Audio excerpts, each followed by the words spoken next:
Good evening, good evening. Welcome everyone. Thank you guys for showing up and pulling up to the chat already. Shout out to everybody who's in the chat right now. It is another episode of Wine and FaceTime. Hope everyone's having a great weekend and doing well. I'm gonna definitely turn my camera on in a few minutes, but I definitely want to, get my intro on. Happy Labor Day weekend to everybody doing something special. Everyone celebrating with family and friends. Big shout outs to all you guys. Hope you guys are doing it safely, respectfully, maturely. It's really important. Make sure you guys are, masked up. All that good stuff is not a game. So I will definitely be back in a few minutes. Big shout outs to the entire chat. Shout out to Jose on Common Sense with Jose and the Grown. Shout out to James Maps. Thank you, James, for pulling up. I'm definitely gonna make sure I subscribe to your page. Shout out to Rakeem, the 18th letter. What's goody, y'all? It's gonna be a good one. I ain't gonna lie, I'm gonna talk a lot today, something I normally don't do. But I'll be right back, guys. I want to play my little intro for y'all, show y'all I've been working on stuff. All right, so see you in a few seconds.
Thank you guys. Thank you for rocking out with me. Thank you for, sticking in here with me. It's Saturday night. It's 8 p.m. How y'all doing? Summer's over. Can you believe it? The summer is actually over. This is the last summer, the last weekend of summer where everyone's supposed to do something, go to a barbecue, go to the beach, go to the pool, go to the cookout, to something summertime with that last outfit that you feel is really summerish. This is that weekend to do that. Hopefully you guys got something to do. And if you don't, make it a personal day at home. Do something at home you really love, you really haven't done. Make it a personal care day.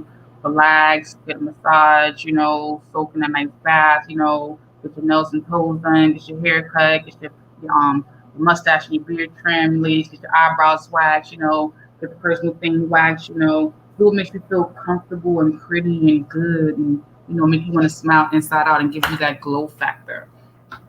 So I'm gonna turn my camera on. I'm in a different angle today, so I don't know how I'm gonna look. Hey, it's me. So I got my hair freshly washed and did. I took out my clips today. So this is how my hair is looking. Let me fix that. Okay, so I never really sit in this chair or in this area of the house, but this is where I am today.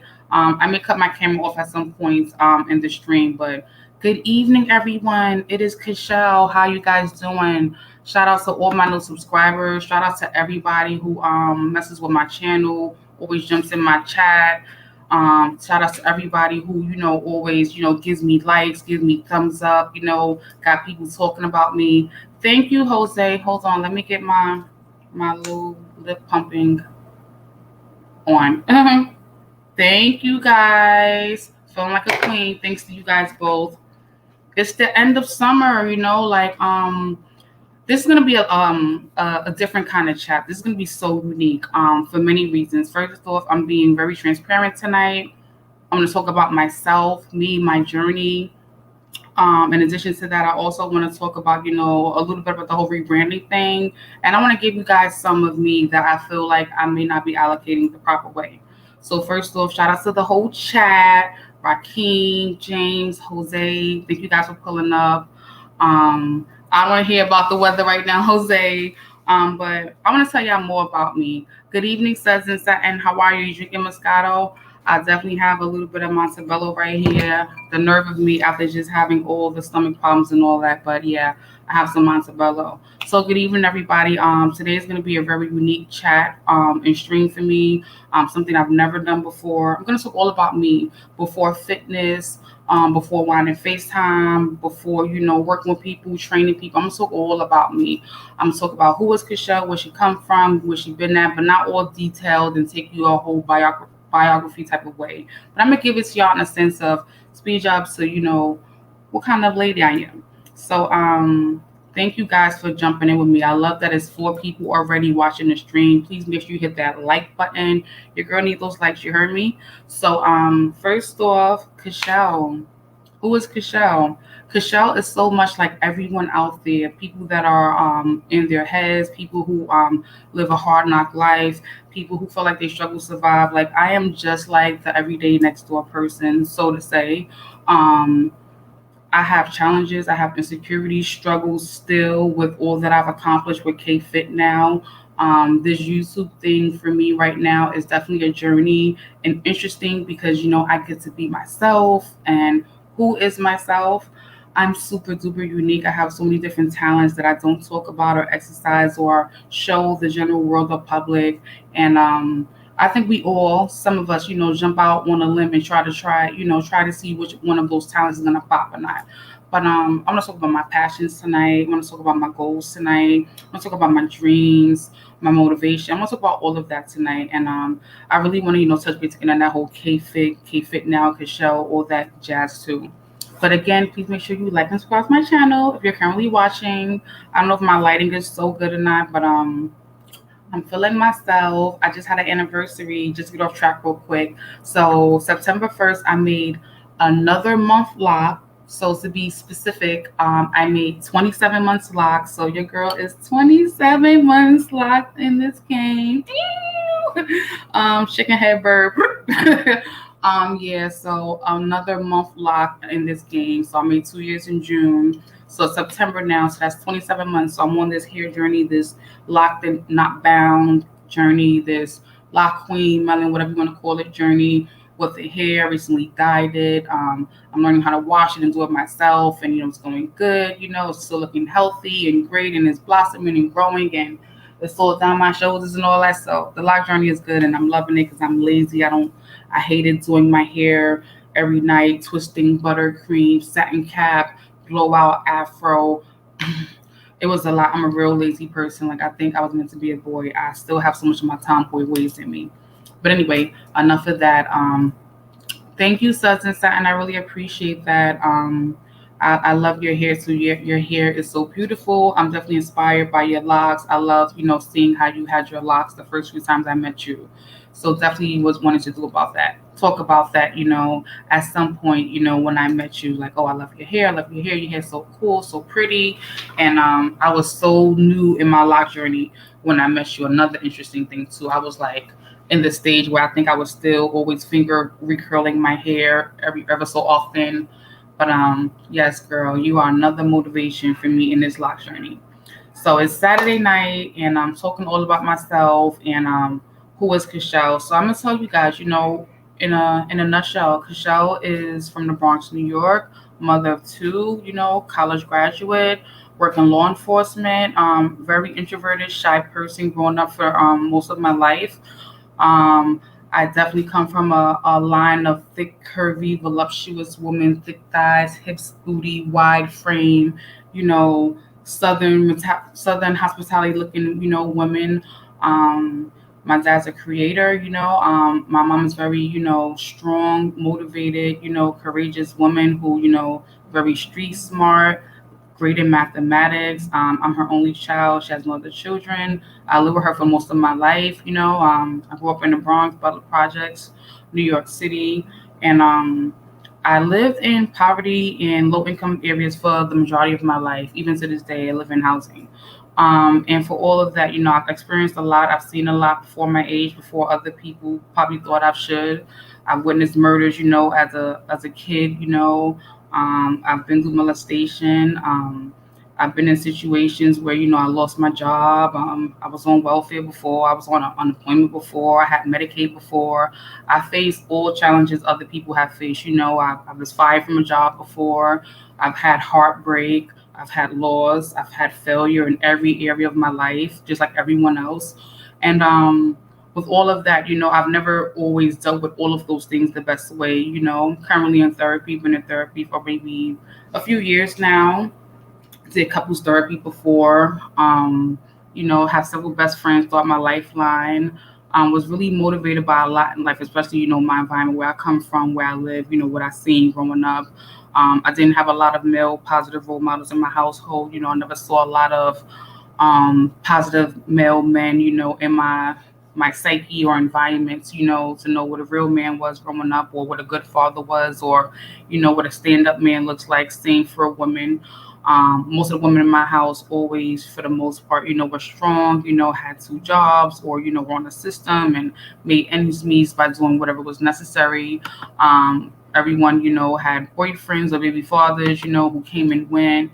No, long-term successful, positive role models outside of my grandmother and grandfather, who were not even married, and who I later found out were not even in love. But for the most part, I saw a lot growing up, and I was in situations other people may have experienced.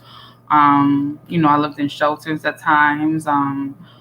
It was rough, and throughout all of that, I used all of those experiences to know just my strength as a woman, as a person, what I can go through, what I can't go through, what I'm built for, what I'm not built for, and just try not to, like, make the same patterns or mistakes, try to do better all the time. Definitely try to be better than the last generation of people and family in your life, because that's what we all strive for, to be better than our moms and dads. My oldest daughter's 23, my youngest daughter's 13. They're growing so fast. I'm 40 at this point. I had my children young. I had my first daughter when I was like in high school. My second daughter I had when I was like 27. And all these things I went through in life, being unemployed, all the things that I just mentioned earlier, motivated me more each time to, want to do better, want to be better, not to make that same mistake, to be back in that situation. So all those things are a part of Kychel, which motivated KFIT. And I wanted to organically share my entire journey in one nutshell, via social media, because I saw social media was a way to get myself out there, whether big, small, large, depending whatever industry I'm in, eventually with strategic hashtags, filters, connections, partnerships, branding opportunities, and ambassadors, and, the right hashtags, tweets, and reels, and music, genres, and, all those situations, I can possibly get somewhere. I had a really low point in my life prior to the pandemic. Prior to the pandemic, I say maybe 2017, 2018-ish. I was in a bad place, with my partner at the time. And, we were living together and, like, going through separation, but trying to make up to break up kind of thing. And throughout those times, I found myself in situations where I would not pretty much express myself the way I should properly express myself. And workout became that for me. Workout became the outlet for everything. From going through a fight with my mom, workout. Going through a fight with my dad, workout. Going through a fight with my baby father, workout. Going through a fight with my boyfriend, workout. Something stressful at work, workout. Workout became an answer for everything for me. Everything for me. After a good hour plus workout, I will feel lighter, more relieved, less stressed. Um, just a little bit more I'm good. You know what I'm saying? Taking my first sip. So I say all that to say that prior to me getting into the workout journey, I got to a point in my life where I felt that I personally was uncomfortable with my skin. So what do I mean when I say uncomfortable in my skin? When I say uncomfortable with my skin, I mean uncomfortable with my skin to the point in whatever I put on, my favorite outfit, my most sexiest outfit, my most comfortable outfit, casual outfit, whatever outfit I put on, I didn't feel comfortable in because I felt to me I was too big, or it rubbed me wrong, or it didn't feel like it used to. It was no longer flattering. And I felt like, okay, I'm stress eating. If I'm stress eating, I'm not dealing with things in my life properly. So, still not dealing with things properly in my life, I chose to continue to stress eat, not knowing how to effectively communicate with people in relationships, family relationships, friendships, all types of relationships we have, work, personal, side hustle, entrepreneur, excuse me. Think about all the kind of relationships you have, not just romantic. You have to learn how to properly communicate with people, the goods, the bads, the ugly, the hard conversations, the uncomfortable conversations. You have to get used to having the uncomfortable conversations with people. And I'm that person that's not used to having any uncomfortable conversations. I rather not deal with a conversation that's uncomfortable that could lead to a confrontation or a loud argument than address the elephant in the room. Definitely who I was. And sometimes still is depending on the situation. So I say all that to say, I will let all that uncomfortableness build up in all these various situations and stress eat and stress eat to the point where I was almost 200 pounds for no reason. I was not on birth control. I was not like drinking obsessively. I think I probably was smoking, a little bit. Um, but I was just gaining all this weight to the point where I was beyond a size 34 pants. I was beyond a size 15, 16 dress pants.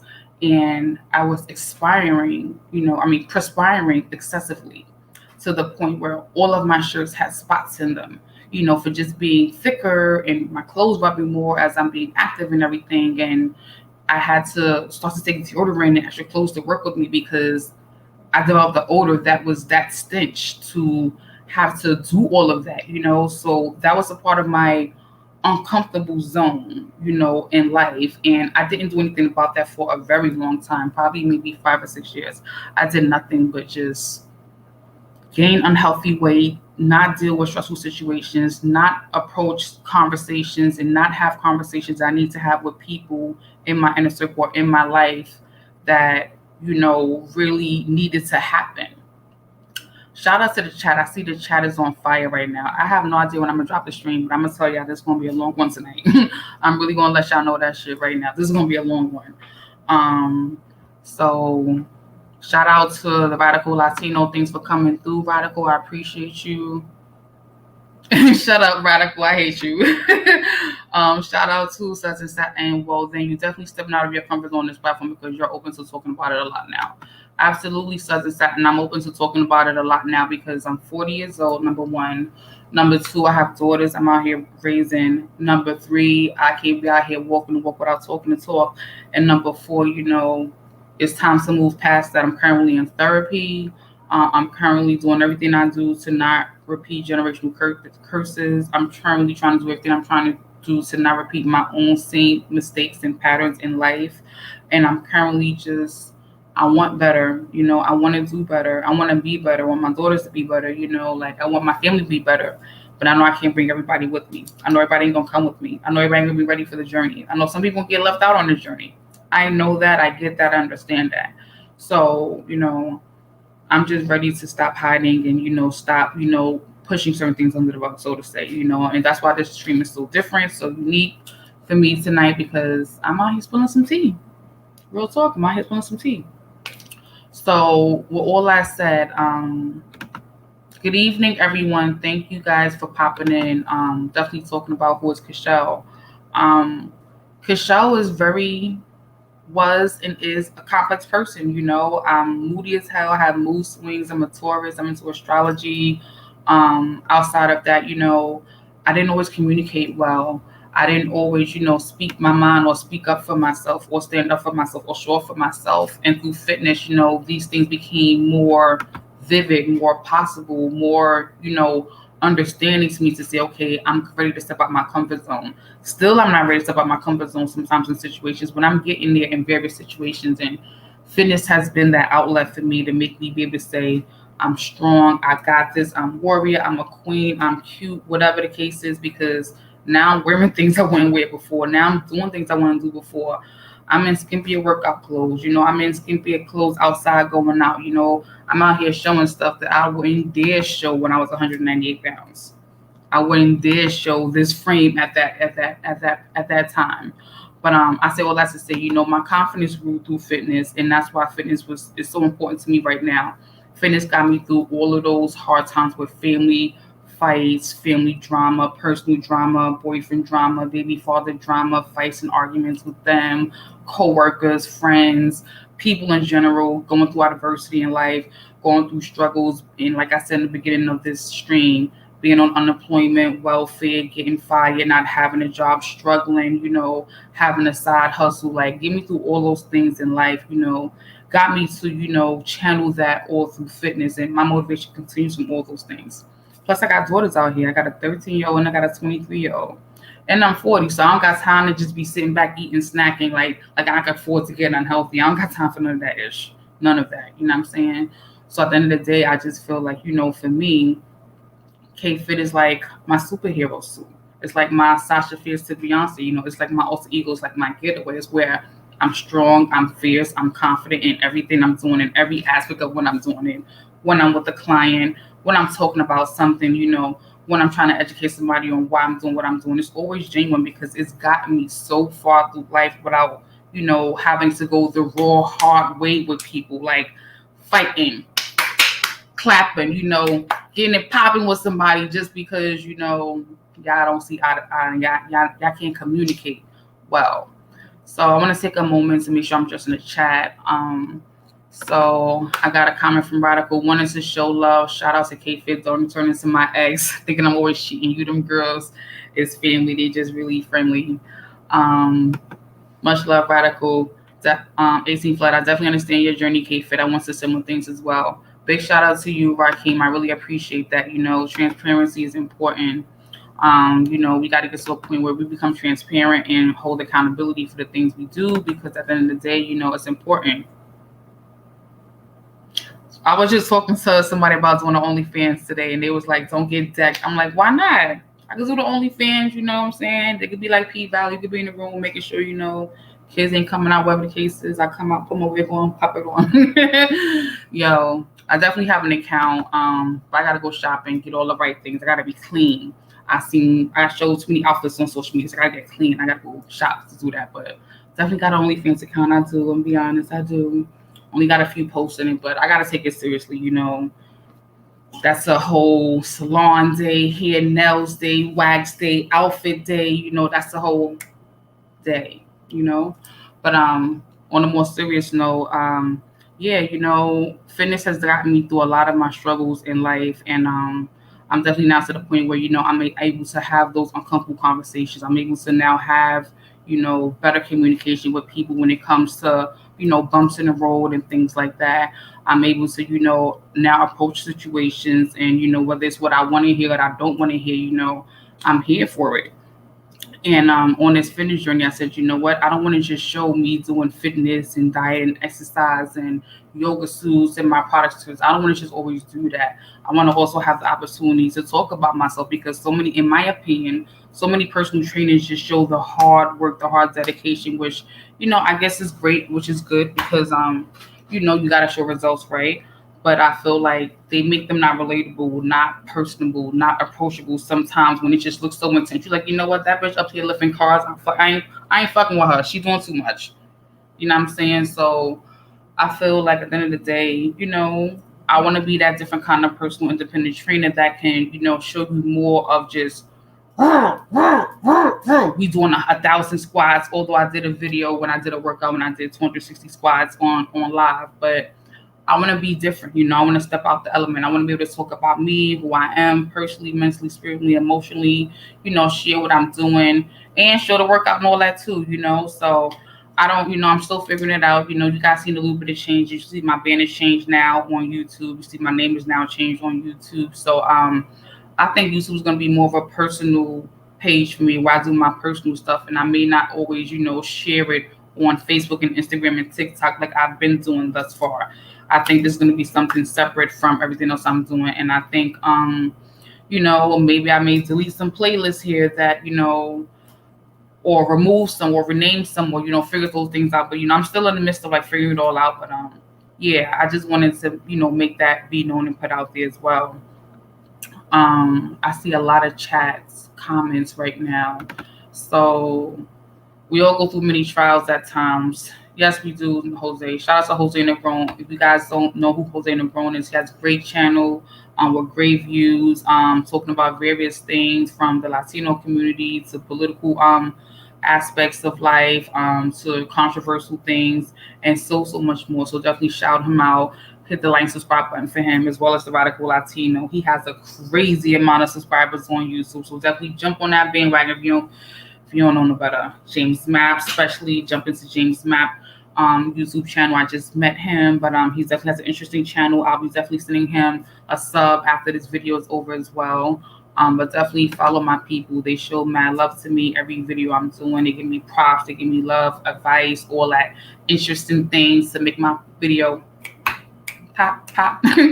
All right, let me stop being flirtatious, be serious. Okay, so yes, not that being flirtatious to anybody specifically, but for the video camera.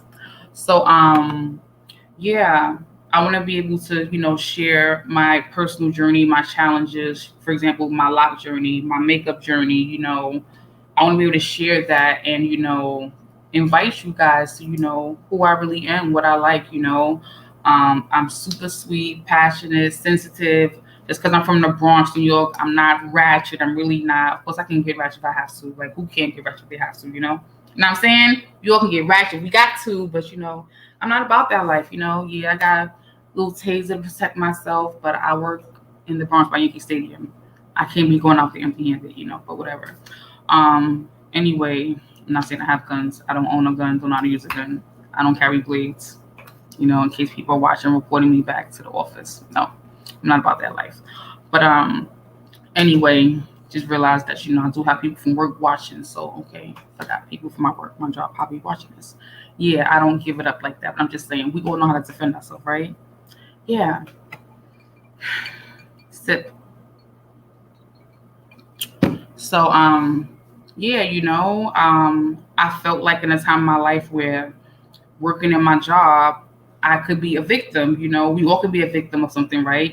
So at the end of the day, for example, if I'm working out in the neighborhood and it's dark, what I'm saying, and I'm not watching my surroundings, I can get mugged hypothetically, right? God forbid, we all could be a victim to something. And I felt like at one point in my life, prior to KFIT, that I was completely out of shape. I felt like if a nigga wanted to chase me down, rob me, stab me, slice me, take my bag, whatever, he had it. Your man would have had me because I'd have been super out of breath. He would have took everything. I wouldn't be able to fight him off because I had no endurance. I had no stamina. Like, I really wasn't shit. Like, I really was like, I look young and everything. I look like, what I'm saying? At the end of the day, I can give a nigga a good one, but like, I look like I can give a nigga a good one, but like, I was completely, totally out of shape. Like, to the point where I was like, yo, this is embarrassing. Like, I really gotta at least be able to know how to run, speed off on the dude, because these teenagers, like, you're young, dumb criminals now, all over the place. So even these little niggas can get it too, and these little niggas be looking at me, these little 15, 16, 17, 18, 19, 20, 21, these little boys, they be looking at me like, sizing me up. I be seeing them around my job on 61st Street. So, I gotta be alert all the time, what I'm saying? So I gotta have that bitch face look like I'm not for this shit. Little do niggas know I'm a softie to the heart, but I gotta have that face when I'm in the streets. So that's why fitness became so important, because I just felt like, I want to be able to feel like I can protect myself. I don't got older brothers or anything like that. And, things can happen anywhere, anytime. The wrong place is any place at this point. You know what I'm saying? Wrong place, wrong time. That's anywhere at this point. So I'm like, you know what? I want to share that with people, because I feel like, a lot of people want to start a fitness journey. And not that this whole show is going to be about a fitness journey or diet and exercise or KFIT specifically, as far as all the things I do as an entrepreneur. But I feel like a lot of people have the same reason why they want to work out and do something different, such as create a fitness journey or lose 5 pounds or lose 10 pounds or go to the gym or set a personal goal to get abs or, get a 6 pack or, see how much they could bench press in the gym, whatever the case is. Like, we all get those goals for different reasons. And a lot of us get those goals because either we was bullied at one point, or we got a fear or an anxiety that gets us, or we feel like we just want the look for intimidation purposes or for trendy purposes, or you feel like it's the look that your body fits or you want to have because it attracts a female or a male or something like that. It can be various reasons why you want to work out. Some people want to just do it just for the good or healthy reason of working out, because working out is good, health and wellness, blah blah blah blah blah, whatever. But for me, it was like all of that, plus knowing that, if I can do this, I can do so much more. And I don't got to spend all this money on a personal trainer, because I can learn how to do this shit myself. And practically that's what I did, So my workout journey in the beginning, before training anyone, was really, excuse me. In the beginning of my workout journey, I was eating meat and everything. I started working out 6 days a week. I legit ran the FDR Park and these stairs 6 days a week, about 4 sets a day, and to the point where every time I was leaving that park, I was sweaty and musty, smelling like a little boy. Literally, shirt stuck to me, drawers stuck to me, everything stuck to me. Like, you come home peeling out the clothes and everything type ish. Radical said, wear a mask, call it KFIT After Dark. Yo, you guys, I'm gonna have to jump in your DM on Instagram. We about to be brand ambassador. We about to work out something, because you about to be hooking me. You're gonna help me show. You're gonna show me this, Radical. I don't know if you're still here or not, but we're gonna figure this out. But yeah. So at the end of the day, it's like, that's why KFIT was born, and I feel like I need to tell Kychel's story somewhat before, so people can understand KFIT now, that entire journey, and all those reasons are a lot of reasons why KFIT now has become. And right now for me, KFIT is just more like, I want more for KFIT. I want a studio. I want to have, other, clients, come into the studio. I want a central location where I have all my clients come to one place. I want to brand out into more products outside of yoga suits, headbands, and wristbands. I want to be able to have like online classes, in-person classes. I want to be able to have multiple studios at some point as well. And I want to do more than just, all the things I'm doing, as far as the type of workouts I want to do. I want to do more various type of stretching. I want to be able to, reach all areas of New York City and the tri-states. I want to even develop an app, where I can be with people like in Florida and Georgia and Texas. So, even if they can't work out with me at my studio here in New York or wherever I may reside, you guys know I want to move. I've been talking about moving for a while. It's definitely Georgia, Texas, Florida. Still those 3 states I'm considering that I want to move to. But who knows when that's going to happen. I'm thinking I'm definitely about to start really applying to jobs in those areas, Georgia, Texas, and Florida, because I really need to get off my high horse, still in my comfort zone. Being in New York is still my comfort zone. I think it's really time for me to step out of New York. Yeah, that's my dream for KFIT. I definitely want more for KFIT, and I want it to be right. I want it to be branded. I want to reach as many people as possible. My target audience really is, women and children, but men too. I don't got time for the flirty men, no flirty niggas, men. Y'all know how to work out, so some of y'all don't really need a female trainer. So yeah, that part is sketchy. But I want to definitely look at the chat right now. We all must be careful today. Jose, what are you talking about? We all must be careful. BX, that's right. Raheem says, that's the thing that I said. People don't want to have to do some of the things little boys out in the streets. You have to protect people, don't have to. Yeah, people don't have control over their kids, so you got to do what you got to do because it's self defense at the end of the day, You got to do what you got to do. But a little bit more about me is just pretty much that, I'm human, I'm normal, I go through the same challenges, adversity, and life situations that other people go through. Um, I'm not, not living a lavish life. I'm still very hustler mindset, business mindset. I'm focused. I have a lot of things, in my mind as far as goals, dreams. I need to start, adding more to that vision board. But I go through the same thing everybody else goes through, go through at home. And it's really important for me to know that, KFIT and Kychel are one and the same person. And without Kychel, there'd be no KFIT. Without KFIT, there'd be no Kychel because KFIT came from all the adversity and life challenges Kychel went through. And Kychel been through so much stuff in life. It's crazy. I definitely have a book coming out soon. It's actually an autobiography about me. And I know you guys may feel like, well, what did you have a book about? It's about my life, things I've been through, things I've seen, people I've been in situations with, good, bad, and ugly, sacrifices, challenges, mistakes I've made as a teenager, as a young adult, during the whole phases, whatever y'all want to call it, for the girls out there, whatever y'all want to call it.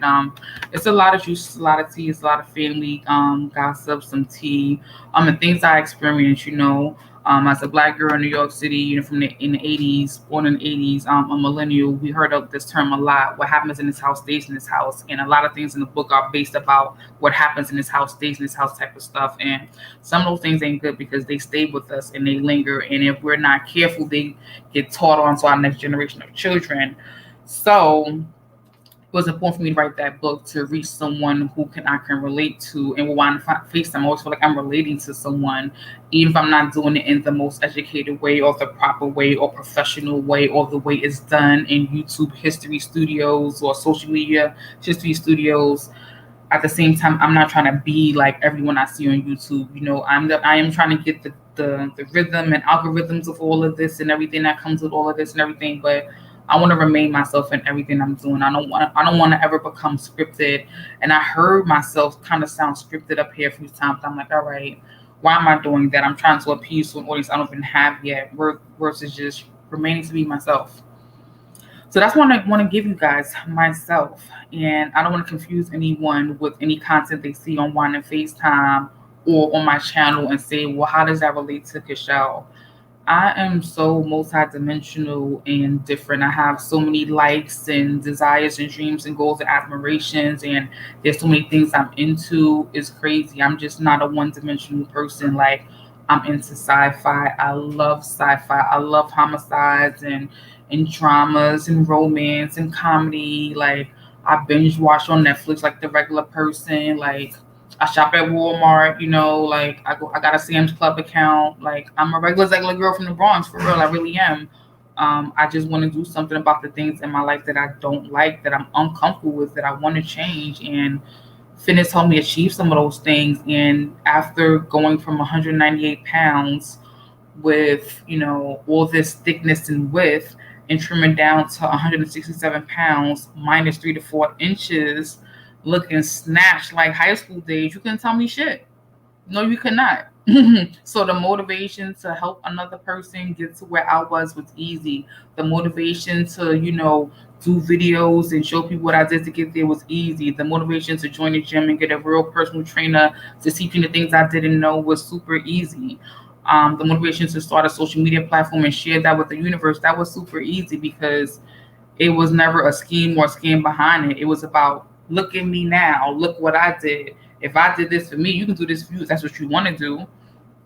And again, I made a lot of mistakes. I had injuries, downfalls, sprains, sores, spasms, swellings, all kind of crazy stuff. I had time where I had to take, weeks off at a time because, I just overdid myself. And, I learned through the journey. Even to this day, I have knee appointments and foot appointments I got to go to as specialists because of not properly doing things initially the right way, and having injury and soreness for that, and as well as doing doing too much, not knowing when to like break and take a moment to relax and not overdo your body. So the journey for me was interesting. It was, fun. I challenged myself. I never in a million years thought I could be this type of person.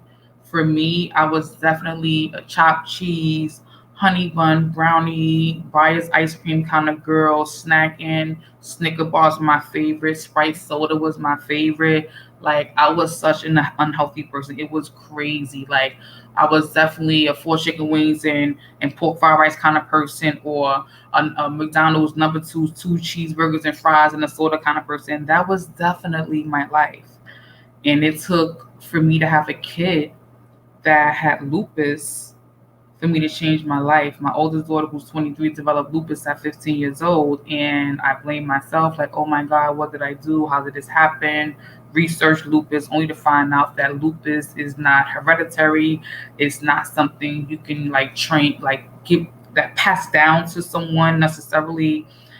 It's a autoimmune deficiency disorder where sometimes the T cells or the white blood cells, I'm sorry, attack itself for some reason, or they just don't do the right things, and as a result, you go through all these different things. And my kid was having seizures and fainting and like going through like these really bad episodes of like they called it I forgot what they called it. It's been such a long time because she's on medicine for life, but I forgot what they called it right now. But she would have these episodes where like her whole body would like shake like a seizure, or if it didn't shake, she just would have like these moments of like real severe intense pain that there was nothing I could do as a mother to soothe her. I couldn't rub her, I couldn't hold her, I couldn't put her in a bath, I couldn't put her with gauze or ice packs. There was nothing as a mother I could do to help her get out of that pain.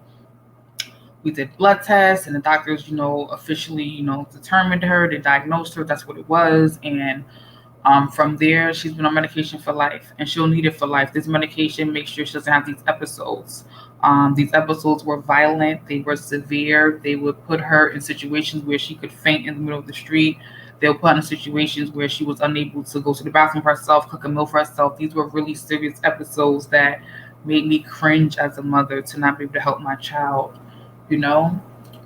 Then I had another daughter who developed a speech and language delay early on, as far as maybe preschool age. And I felt super guilty about that because I didn't think, it was anything. Come to find out that I had to learn about this whole important role in the world with education called IEP, Individualized Educational Program, where people who don't learn the way other people learn get services to support them learn along the way. And that was a lot. That was lots of meetings with social workers, educators, caseworkers, meetings at the Board of Education, meetings with doctors often, various IQ tests on my child, various social, psychological tests on my child, many days of me leaving work early, having half a day's work. It was stressful because as a parent, you blame yourself for everything that doesn't go right when someone thinks your kid is not normal or something not doing something another kid does. They look at you like, well, what did you do?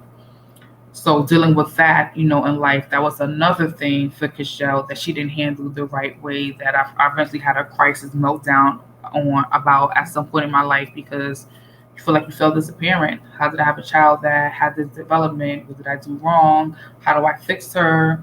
Then you find out you can't fix her. It's life. She'll figure it out. Whatever, whatever, whatever. All of these things built Kychel to create KFIT. These challenges, these moments in life where I felt at my lowest, where I felt at my weakest, where I felt the most challenged, where I felt the most incompetent, where I felt the most incomplete, where I felt the lowest. These moments in my life made me want to do something more for me. And regarding my two daughters, it made me want to change the way I was living my lifestyle as far as, how I ate, what I put into my body, because in some way I related my oldest daughter's lupus and my youngest daughter's speech problem.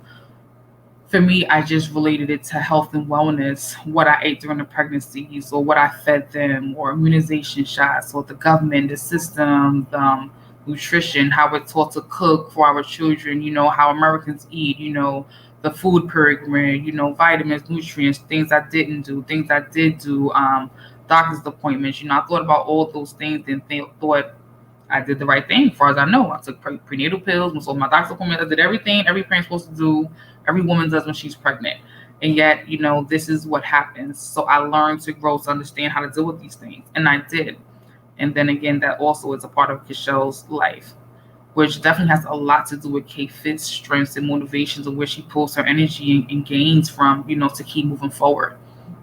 So again, I said I'm going to talk a lot tonight, and I really am. I'm going to definitely drop the link to the stream in a few minutes to see if anyone has any questions for me directly about me specifically, regarding anything I'm talking about tonight. And I'm going to just really, answer as much as I can respectfully, depending on what the questions are, and give people, who want to join the panel an opportunity to talk about themselves as it relates to anything I'm talking about tonight in reference to themselves directly. Maybe some of you guys want to have a moment to be transparent about something that you feel, and I'm inspiring you to talk about something you want to get off your chest. I don't really know, but I'm going to give you guys that opportunity to do so if that's what you want to do. So I'm going to take a look at the chat. There's a lot going on. I see a lot of comments. Some people I don't know, and I'm going to check them out. So, hi, Miranda's World. How are you? I think I definitely saw you on Jose's stream. Thank you so much. I'm going to definitely sub back at the end of this show. I really appreciate your support. Really, really love that. Jose, there's a lot of criminal activity today. Absolutely. So I'm going to drop the link right now. You guys can feel free to join the panel with me and share anything you want to share about anything I said tonight. I hope I gave you guys some content on who I am, my background, why I do what I do, and hope you guys will feel like you know a little bit more about me. I'm going to just go through this chat a little bit, make sure I hit everyone up, make sure I acknowledge all the comments. Thank you guys for rocking out with me. I see 3 likes, 3 viewers in here. I hope I have at least 3 likes on this stream right now. If not, y'all better like this page. Y'all better like this channel. Nah, I'm just kidding. Kychel's a long process. Thank you, Jose. I really appreciate you. This is your biracial mixed race UK British woman in the building. Hey, sis, I love that mix. That sounds exotic. And from your picture, you look exotic. Jose, I look beautiful. Thank you so much. Thank you, King. Thank you. KFIT, go ahead, girl. That's facts. Thank you, Rakeem. You know I appreciate you. I need one of those midnight streams again about the music. That was dope. I did go to abuse as a child, but not my parents, but by people at my school bullying me because I had light skin. My mom cheered me up, though she went to their parents. Absolutely. Unfortunately, I definitely went through abuse, and it was a situation that I didn't speak on for years after, and it was difficult, and we all handle abuse differently. And as a kid, you're definitely scared and afraid of the predator and what the predator can do to the family or you, or, you're just not mentally able to deal with the situation in a way where you know how to make the right decision, whether you're a boy or a girl. So abuse sucks. There's always someone close in the house. So there's always someone that at Thanksgiving, Christmas, holidays that everyone likes and thinks so such a good guy, and he's really a fucking creep. But at least for me, my abuser died. He died, I think, prior to the pandemic, but that didn't make it feel any better, though. So it's like, he's gone. But yeah, my brain been changed since that shit happened. It ain't gonna ever change back, So what good did I get out of it? Okay, he ain't gonna do that to no other little girl, I guess, right? Anyhow, so yeah, so Kychel's been through a lot, and that's how KFIT developed. And some of those things I'm mentioning tonight that I'm touching key point on are the motivation for me to keep going, are the motivation for me to say, you can do this, you got this, you can do this. You're a grown-ass woman. And even my therapist told me, Kychel, you're a grown-ass woman. You can do that. You can say that. That's what you want to say about various situations that her and I talk about. Shout out to Jasmine. That's my therapist, Jasmine. Shout out to Jasmine. Yeah, but that's pretty much my story. I'm a millennial from the South Bronx, New York. Currently live in New York City, Manhattan, work in law enforcement. I'm an independent personal trainer, and that's really what I do.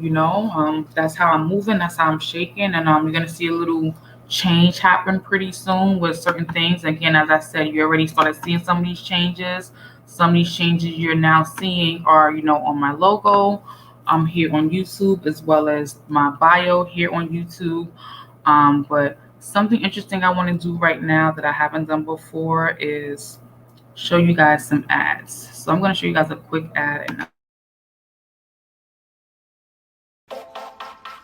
Hello, how you guys doing? It's Kychel Fit Now. I'm here to give you guys a few more updates that I feel like you need to know that's very important. It's social, it's recreational, and it's athletic. Women love it, and guys love it for their women. The KFIT Club presents the KFIT Yoga Outfits. Get your KFIT Yoga suit today. Go to kfit.club.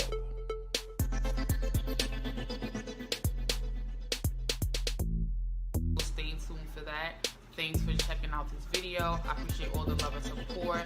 Go pre-order your KFIT Yoga suit now.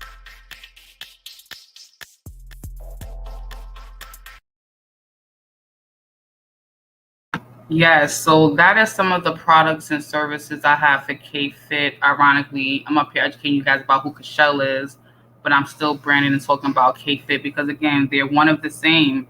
They're one and two of the same, so to say. So that's the product line I have for KFIT now. Those are my signature yoga suits. I have them in various colors. I have sizes 2X, 3X, large, and some mediums. I don't have any smalls at all. I also have compression leggings that have the nice clips up on the top that suck in the stomach. In addition to that, I have headbands, I have wristbands. So I have a few product lines in my inventory. So those are the things I have. So you guys, I'm gonna drop the link to the chat. You guys are free to come holler at me and ask me some questions if y'all want or share some personal experiences. I'm going to step away to my kitchen. I'm here with you guys. So I will probably add you guys to the stream and let you guys conversate so I get right back. But don't leave me because I'm here with y'all. So shout out to Golden Goddess. Hey, sis. How are you?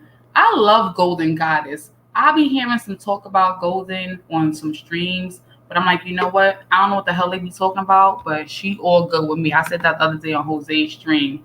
So I love you, sis. You already got like over 550 subscribers and you just restarted your new channel. You are the ish. You go, girl. You talk your stuff. You do what you do. I'm still watching and learning from you, sis. But good evening, Mr. Jose Negron. Thank you for popping in on my screen. I appreciate you. Thank you for making time for me out your busy schedule. Thank you for showing me some love. How are you? Good evening, KFIT. First of all, thank you for allowing me on your platform. I mean, I have the distinct pleasure of knowing you for the last 3 years or so, going back to local and attending local meetings and whatnot. Absolutely. And I appreciate you. I was actually talking to my dad about you the other day. Okay. Well, thank you very much. The fact of the matter is, you have gone through a great deal. I mean, you've been through so much as far as going through trials and tribulations and abuse and neglect. It's not easy, but you are a strong person, and the fact that that you are positive despite all the what you're going through is a testimony regarding yourself.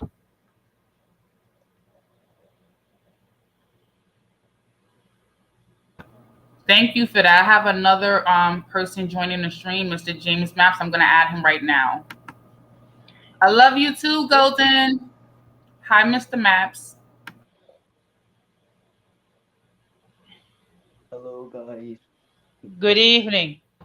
Good evening. Can you turn your mic up or speak a little louder? Or you turn your volume up a little bit? I can barely hear you, James. Oh, my bad. I was doing something real quick. Yeah, I came up here to just say hello and hi, love, slash, scream. I'll be showing my face like in if I get 400 subscribers. Okay, guys. So, yeah, stay tuned for that. And I will be making a live stream in 2 weeks. Okay. Well, thank you. And you'll definitely get there. Trust me, I know about being uncomfortable. I was just sharing some of my personal stuff right now. I'm not sure how much you heard, but You'll get there. I was very Very introverted. I beginning. still am very much of an introvert, so I get it. Hmm. Absolutely. But how are you Yeah. guys doing this evening? How's everyone doing? What are you guys doing? Are you guys home? You guys out and about? I'm home. I actually saving up some money to go to the UK and visit my UK friends. Okay, Jose, what are you doing? You home? Actually, I actually went out to see a movie the first time since before this crazy pandemic started. So it was, it was a little, strange going to the movie theater. But then again, today it was unique. I mean, the movie tickets were only $3, so you can't take a, you have to take advantage of stuff like that there. Yeah, I had a member text me too. She was telling me about cinema, $3 cinema. I'm like, what are you talking about? She like, it's cinema week or something like that. I'm like, okay, I didn't know. Yeah, Yeah, but so I'm sorry, go ahead, mhm. continue. No, but I had I had a nice time. It was a nice diversion. Considering all the stuff that we've been going through. I mean, the fact that it matters for over 2.5 years, we've been dealing with C-19 and with all the different variants, and now we have to deal with this monkeypox situation. And then the fact here in New York, crime has gone through the roof. So therefore, you have to be very vigilant regarding where you go, no matter what part of the city you are in. Absolutely. I want to shout out to the 18th letter. Hey, thank you for joining my panel. What's up? What's up, KFIT? You know I had to stop through here, girl. Come show you some love real quick. Shout out to all of you guys. Thank you guys for constantly rocking out and joining my little various streams when I do them. I just really wanted to know if any of you guys had any questions or comments about Yes, any of the things I said so far. yes, somebody in the chat trolled me. That's not Miranda. That's the troll account. Someone trolled me. Oh, okay. Well, if they're trolling, they're just trolling. There's a lot of trolls on here. Yeah, and I definitely would like you guys to be moderators. For me, I keep saying that whenever Jose brings it up, but I don't do it. So I have to remind myself before I log out tonight to do whatever I have to do to make sure that happens. Because I can trust Um, you guys. What you can do is after the stream is over, you take a look at an individual, say the 18th letter, or James Map, or even myself, or Radical Latino. There's a way that you can hover over the chat, and then there's a link where it'll give you the option to make that person a moderator. Okay, thank you. You did that, tell me that before. Um, Yeah. I wasn't even nervous. I did that shit without really being nervous. I definitely think it's time for me to have had that conversation, period. And I'm excited for me. I'm up here clapping for myself internally. Like, you go, girl. You just said that to the world. People Let gonna me watch this 10 years from now. I'm like, you know what? let me You see tell you what something. that? Let me tell you something. I definitely appreciate your transparency because just like a lot of inner city black youth, you are not alone. I grew up similar situations. Grew up pretty much being raised by my great grandmother on the south side of Chicago. My mother was on drugs. My grandmother was on drugs. Unfortunately, my father got killed when I was 3 years old. Been in I'm sorry situations to hear where, that. oh no, I mean it's like that's a common occurrence when you grow up in in the city, and that's why I definitely understand and respect your story so much because I grew up similar, suffered through child abuse, dealt with bullying. Um, as a kid, I don't really speak about it too much. I've had incidents of, guns drawn on me. Um, you know, been shot at, house shot up as a child. So I definitely understand a lot of what you're saying. And I was in a similar situation because I'm a Taurus as well. And I You use, are? yes, I am. When is your birthday? May the 7th. Oh my That was a God. troll. I told you guys that was a troll. That's crazy. Like I always felt good vibes from you, even before like we started really chatting. I'm like, he's a cool dude. Like I always felt that energy. We feel those energies. Right. And it Guys, was I'll be this, back for somebody else live real quick. No problem. No disrespect. Okay, got you. and Go ahead. it was the I'll be same back. thing, Okay. when I Take was care, growing James. up. It was the same No, thing I'm when I coming was back. growing up. Okay. Yeah, it was the same thing when I was coming up. Like I always tried to be a nice person. I always tried to treat people the way I wanted to be treated. But as time went on, I didn't. I was the oldest of all my siblings, so I had nobody I can really go get. I had older cousins, but they lived in different parts of town and different things like that. So I had to really establish myself to be aggressive. I had to learn to meet aggression with aggression because I started realizing that no matter for some people are so shout out to Gigi. Hi, Shout out to Hi, Dope Auntie Johnson. Letter. Hi, KFIT. You look gorgeous, honey. thank you. I got my locks and my BDB snapped and twisted. Yes. Hi, Jose. Good evening, Gigi. It's a pleasure to see you. Yes. How you guys doing? We're We're doing doing fine, thank you. good. Rakim is telling us an Awesome. interesting story, so I'm trying to catch this tea right here. Oh Okay. no, it was just a similar situation. Like a lot of people. I think as well with young black men that suffer because we all live in the system. We all live in the system that is structured, through, not to really bring up, but through systemic racism and different things like that. And we all have been conditioned to think a certain way. And I know growing up, especially growing up in my environment, uh, for instance, we've all seen the movie Boys in the Hood, and we saw incidents on how um, the mother talked to Doughboy versus how she spoke to Ricky, and how she favored Ricky over. And usually you have in some instances parents that have this inferiority complex that they pass on down to their children, especially the young boys. Oh, you're not going to be anything, you just like your daddy, you ain't worth nothing.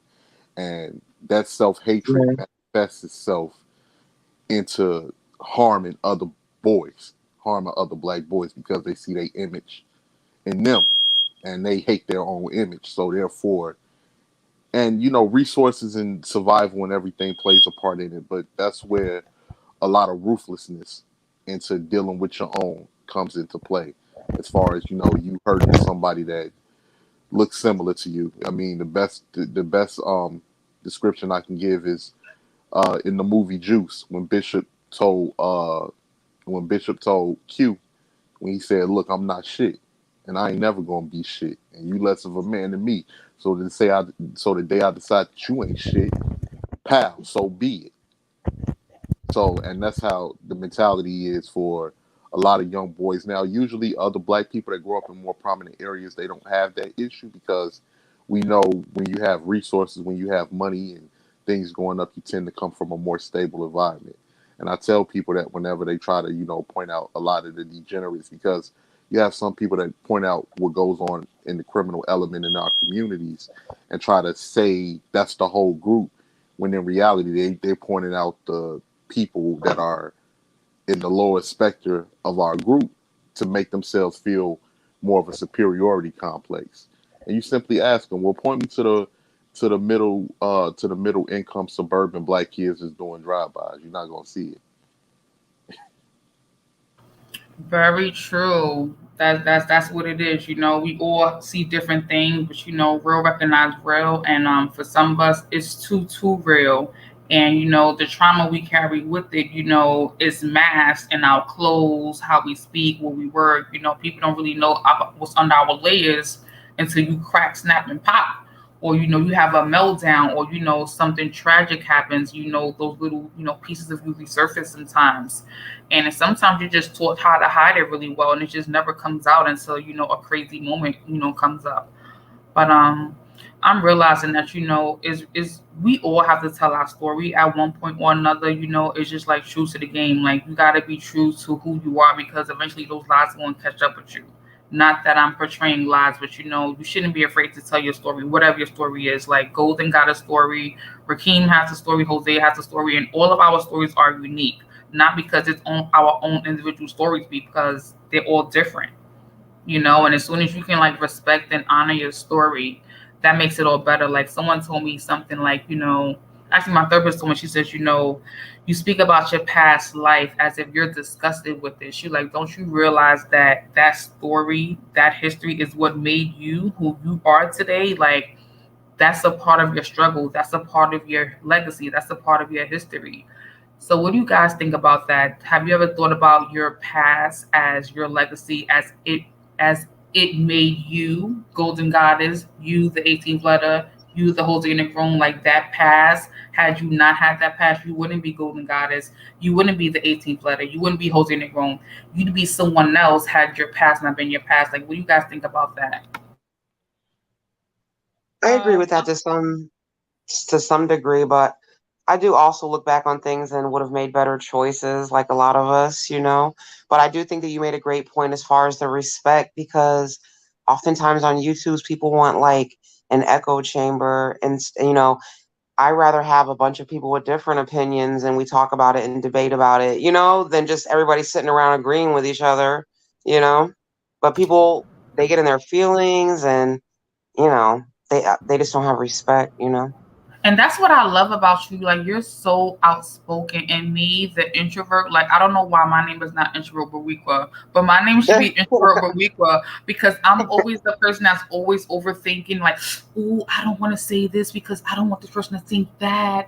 And, like, I overthink about myself too in situations. So for me, it's kind of like, you know, I'm always gauging how far, how much, trying to judge the person's temperament, their body, like, should I say this? Is this a good time to say this, or should I say something else? So I'm that person that I can't even get it out, girl. I'm like this.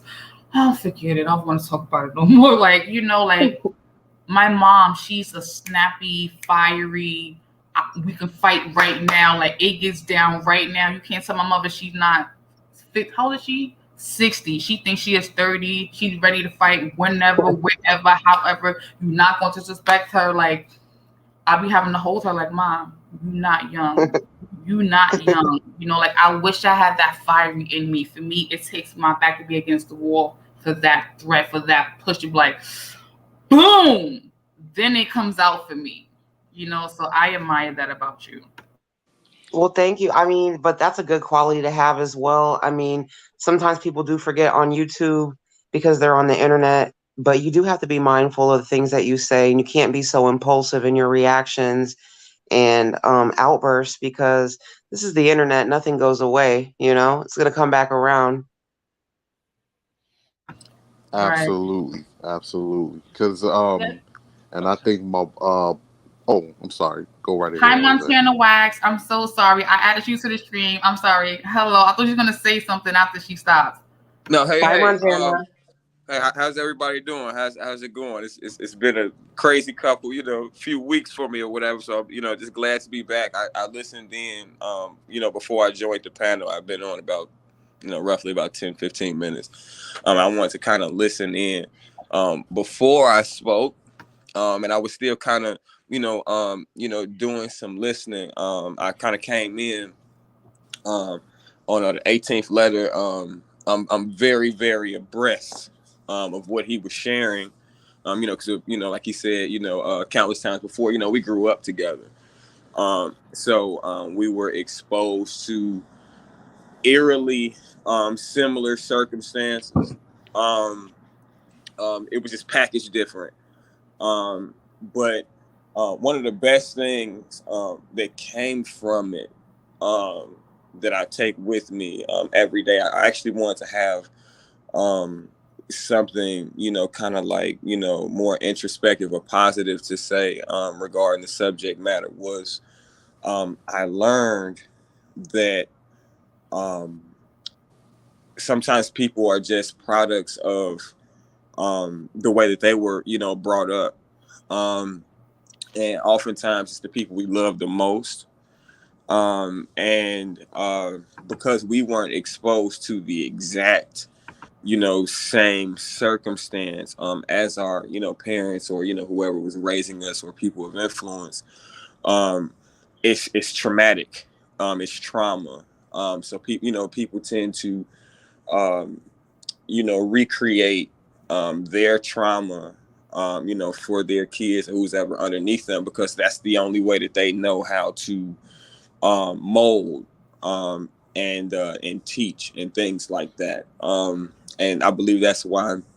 One of the reasons on the 18th and I, it gotten really close, because we understood that at a very young age, like, um, it's like, damn, it's not the kid, it's the parent. Like, what kids normally tease kids about, and things like that. Like, it's a reflection on the parent and the adult.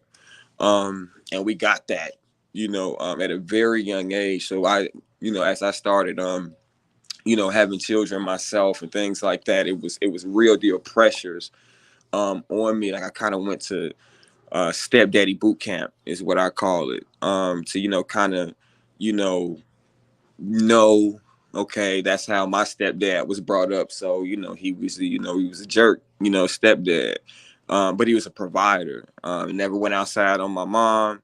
We never, like, I remember it was, day and night, from when my mom was a single mom, with my oldest brother and I.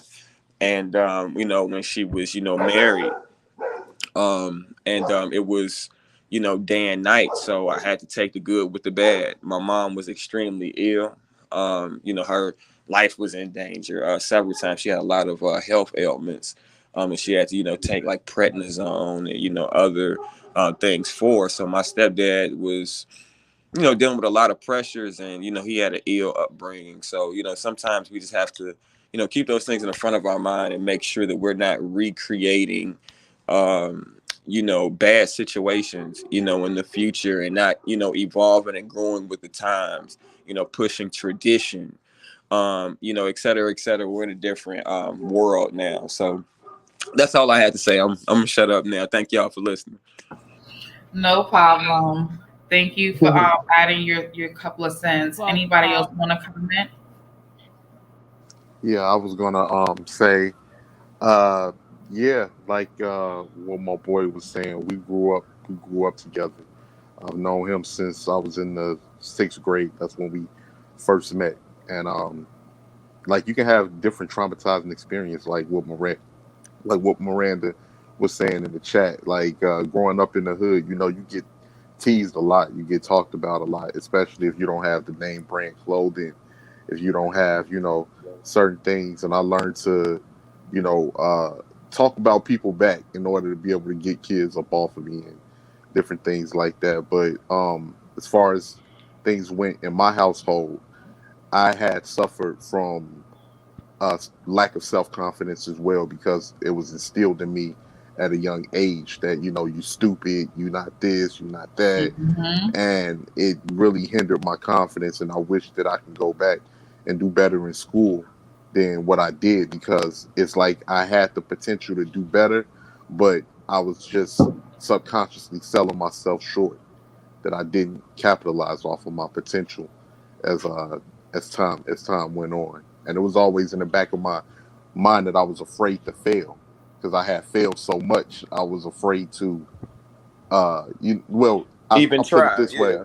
even Right. try, because you fail so much, you become accustomed to failing, that you're kind of afraid to succeed, because you don't even know what that looks like. Has anyone else dealt with that, Golden or Jose? Have you guys had those insecurities? Have you had that mindset at any point, whether you wanted to or not? Have you been through that? well, Go ahead, Jose, in it's your my turn. case, yeah, well, in my case, I've been through a lot of trauma. Within a 30-year period, I've lost both parents, four of my siblings, one of my nephews.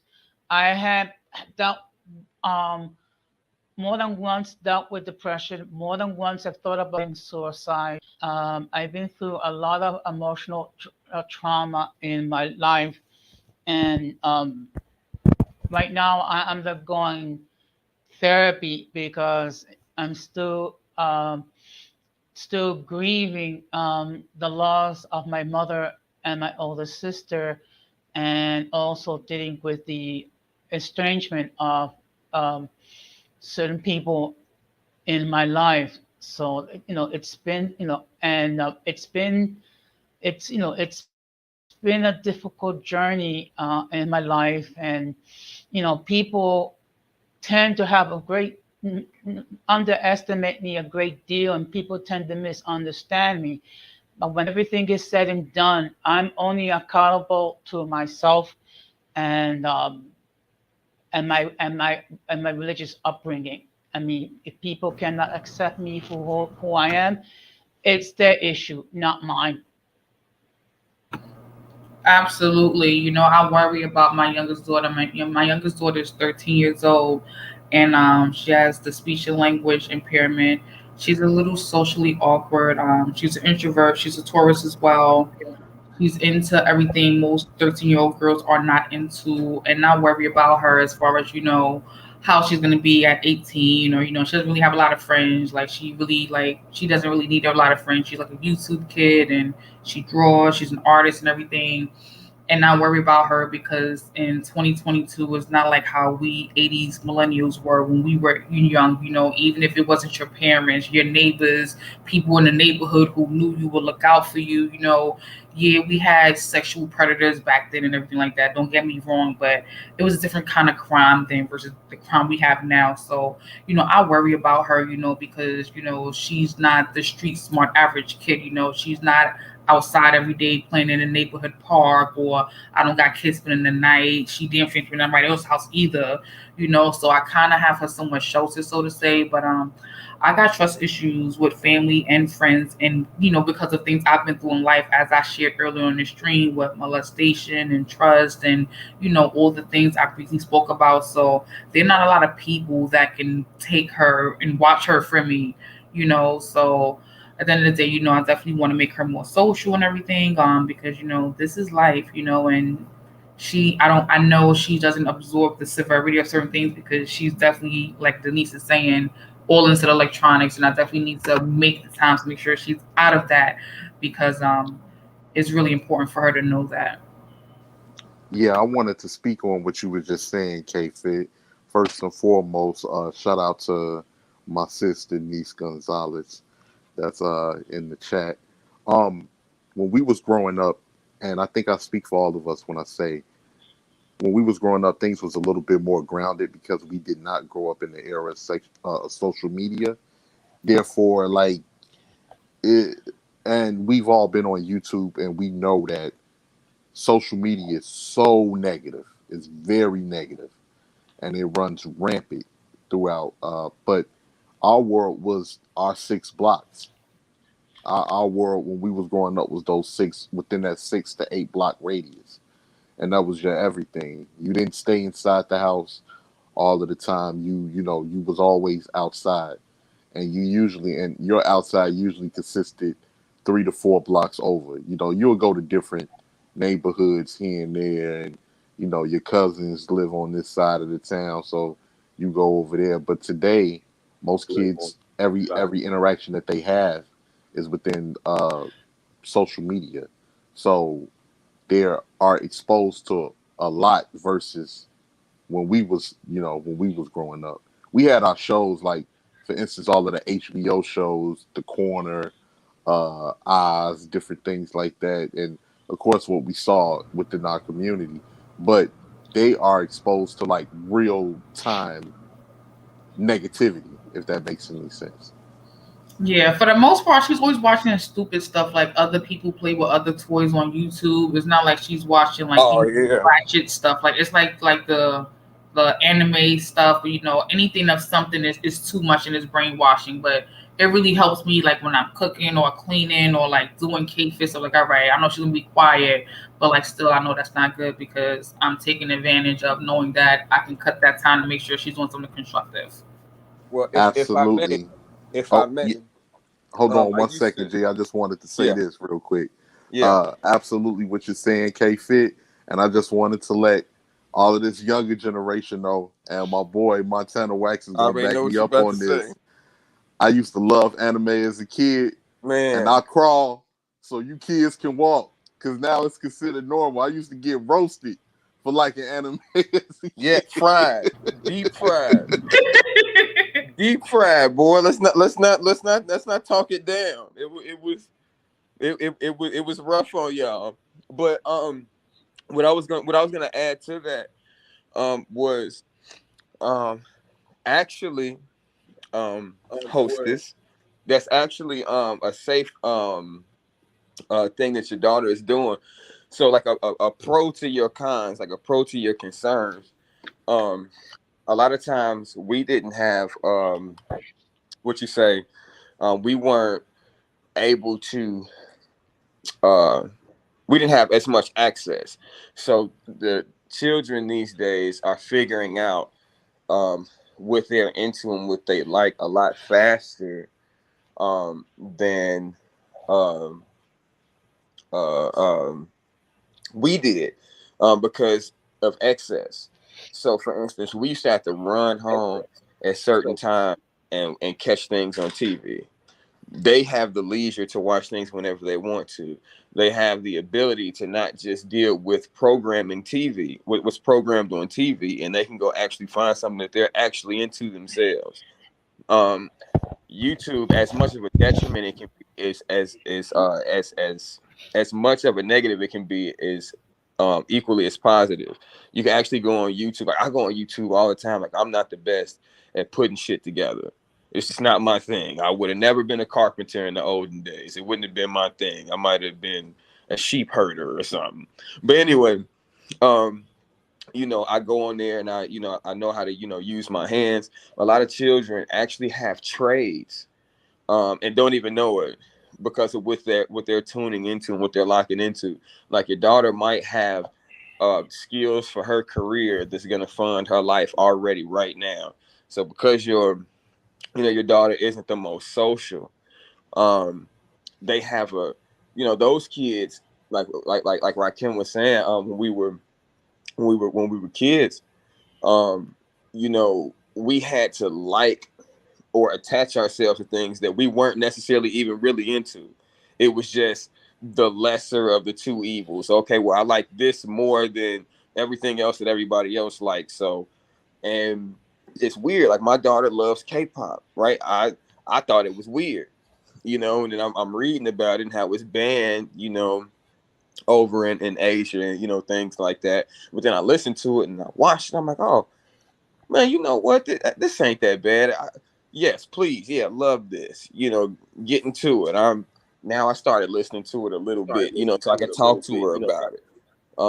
But she's actually growing in a sense that I necessarily couldn't. Like, right, that's another thing that the 18th and I had in common. We were listening to old rap.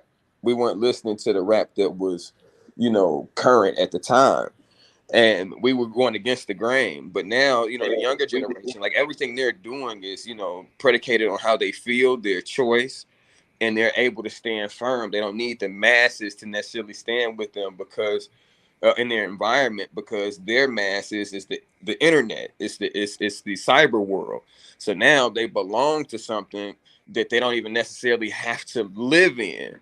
Like basketball, Nikes, and stuff like that is like cool on your block, like your area. But if you into Asics and playing hopscotch, you can go on the internet and join the National Hopscotch Association, which have never been exposed to your neighborhood, normally. So, I mean, it's a lot of pros to it. I don't want you to, necessarily focus on what she's missing, socially, because of, the climate of the world now that, we were accustomed to. They're unlocking, brand new doors and avenues.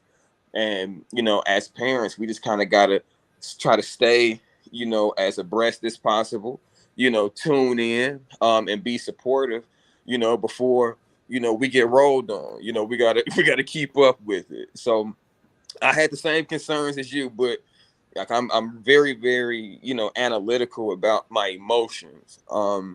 Like I think a lot of men should always, well, I think most men should always try to understand their emotions. It's not natural for us to try to understand. So I've been really, you know, working on it because I was, you know, really worried about, you know, my daughter as well and stuff like that. But you know, it's just a different place and time, you know, in the world, and we got to adjust or die. You know, that's the only choices we got. Absolutely. So thank you for that. I appreciate that because I see what she's looking at. I'm like, okay, I see what she's looking at. I'm like, okay, so you want to draw? So I bought her sketchbooks and like again, she draws, she sculpts, she paints, she molds, she does canvases, she does, you know, portraits. She draws a whole bunch of stuff for me, you know. So I'm like, all right, maybe this is her niche. And I want to inspire and motivate that, but at the same time too, I want her to be more socially comfortable because in social environments, she'll dead ass pull out her phone and be like this, okay, and put her headphones in, and she will tune everyone out. It could be people we ain't seen in years, distant cousins, relatives. She's like, yeah, it was nice, and she'll ignore everyone and be super comfortable in her little space. So I'm like, you know, sometimes that's kind of embarrassing. Like, Megan, please say hi, smile. Like, you haven't seen this person in like 5 years. Like, this is a relative who came really, really far from such town. You know, go in the room and do something, or you know, say hi, or get each other's phone numbers or something. She looked like, yeah, I'm busy watching whatever I'm watching on YouTube. You're straight blowing my whole everything. Can you get out of my like? That's the face I get from her. I'm like, ooh, like YouTube is her best friend almost. But I do see, you know, what you're saying too. Like, you get those connections in what she's watching, you know, to incorporate it to her really daily life. So, you know, that can sort of be a part of her life at the same time, where her without her necessarily feeling like she's only watching one thing. You know, it can open her mind into different ways of, you know, enjoying that same thing in different ways. You know, as far as being on a social media group, or maybe it may happen in her school where there's an event or a project that she can do about it or participate in or whatever. Or if I see something socially around, you know, like a pop-up shop or like some kind of outdoor thing, maybe take her to it, see how she engages with vendors or the experience, so to say, like Comic Con or something. Like maybe Comic Con is something that she would get something out like, oh my God, these niggas are superheroes. I could draw a superhero. What? You know, like maybe that's something she may enjoy and I don't realize it. Where you at in New York? I'm in LES, Lower Manhattan, New York. Okay, yeah. Y'all got all the y'all still got book shops out there and stuff. Okay, I was just okay. All right, excuse me. I just had to ask real quick because you said Comic Con, and I'm like, wait a minute, she in New York, because y'all still got like record stores and Yeah. comic Mhm. shops, and you know, those are real gems, man. Like I need to, you know, take my kids on a field trip to them joints for their experience.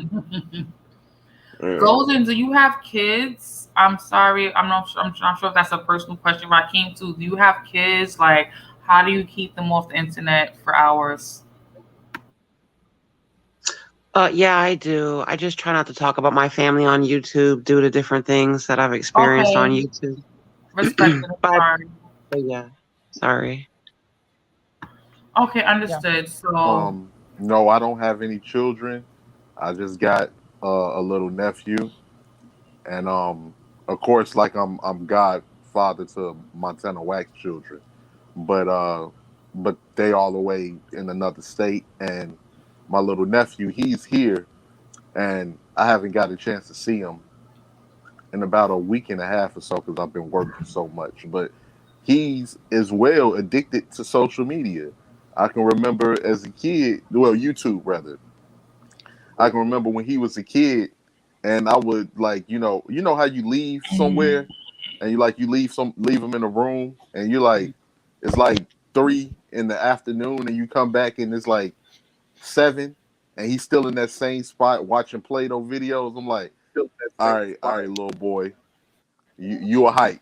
Hey, I that's what our gotta, parents used to get on us about, bro. And we never knew. It's like, man, you know what I'm saying? What are they talking about? But it's like them same things. It's like, you know, Excuse me. Jose, you muted yourself. Excuse me, KFIT. yes, Yeah. Okay. Can anyone hear me? we all hear you. Hello. Can We anyone hear hear you. me? Yeah, we can hear you. Okay. No, I just want to take. Okay, no, I just want to take a moment to give a shout out to a special lady that's in my life who recently got her master's degree in the Dominican Republic. So of course it's going to be in Spanish because she does not speak that much English, if I may. Eh, Clara, mi amor, solamente quiere decir que soy muy feliz, contento contigo, que lo lograron terminar sus estudios. Tú hiciste un gran esfuerzo para estudiar, enfrentando todos los obstáculos que tenía que pasar. La verdad que yo soy muy feliz, yo soy muy orgulloso de ti, que tú eres una dama who just got a master's degree in the Shout out to her. Congratulations. Yes. So anybody else want to make any comments, anything else you could relate to anything I said from the beginning of the stream to now? Pretty much Well, leave it pretty much open. I'm sorry, my energy's so low tonight. I'm running on 2 hours, so I'm gonna like get down and get some rest. But I did want to leave you with some kind words as well, since you left me some. And I just wanted to let you know that I definitely support you. I definitely support your channel. You you radiate kindness and you come across as very genuine, and I want you to win. So yes, I support you, honey, and you can come through anytime my way as well. You already know. Okay, and I will, try to come up and show you support as well. And if you want, I can share your stream as well once I get down. No problem. Well, get your beauty rest, golden goddess. You need it. You have some late night streams. I'm like, I'll be in the best. I'm gonna drink some coffee late one night to catch that midnight 2 a.m. stuff you be doing. I be going to get on the train, going to work. Like she was just live 4 hours ago. I missed that. You know what? I gotta wake up, to go to the bathroom, and pop up on YouTube to see if Golden's on. I'm like, Oh somebody man, the streams. I be trying to get them in. You know how it is with the schedules or Well, whatever, but that's kind of my time frame is late night. Yeah, I respect that. I see a lot of people go late night. Even Raheem, I think he does late night too, right? Yeah, sometimes I do because I'm always working so much, guys. Like my I my never get a notification, 18 letter. yeah, I need to I check and see if I have the bell. I rarely do them, GG. And to be honest, I'm still new to live streams and I barely know how to really operate it. I just started doing it because everyone said that I should create a channel. And with my occupation, I'm a truck driver, so like I'm like working 6 days a week. So Oh, yeah, yeah. I feel you. But Okay. thank you for having me up, well, Michelle. And bye, Jose, well. 18th letter. Nice to meet you, Montana. Okay, Queen. I'll catch up with you Likewise, take care. soon. Uh, thank you, Yes, honey. thank you very much, Gigi. I enjoyed your last stream regarding your ladies' night very much. Thank you so much. I appreciate it. Okay, guys. Good night. Good night. take it easy, Gigi. Good I'm night. so excited for Goals and Have to have visited But my channel. Like I gotta really stay up late, like wake up to watch her streams to get it in with her. Like she be having some good conversations. I like how she does her channel. But go ahead. I'm sorry to cut you off. oh no, no problem, K Fit. I was just gonna say, but in regards to what your transparency earlier, based off of what Montana Wax was saying, one of the things is music resonated with me at a young age because that was like the music of today versus back then. Um, you always need a good positive role model in your life, but I would say if you did not have that, a lot of music got you through as a kid growing up. Me and him were big Tupac fans. We was big Nas fans. Um, I was a big fan of I'm not sure if you're familiar with the rapper Scarface. I was a big fan Yeah, of I know who Scarface is. I saw him at okay. this club in New York called Speed back in the day when I was in my early 20s. Oh, okay, yeah, like Scarface and the Ghetto Boys and like different things that they talked about within the environment that you know, pretty much you understood and the way that they would word things. Like Nas is like one of our favorite rappers ever. Like coming out of New York, Big Pun, of course, Big L, um, different guys like that we came up on. Jay, of course. I named Back my in the son days. Nas.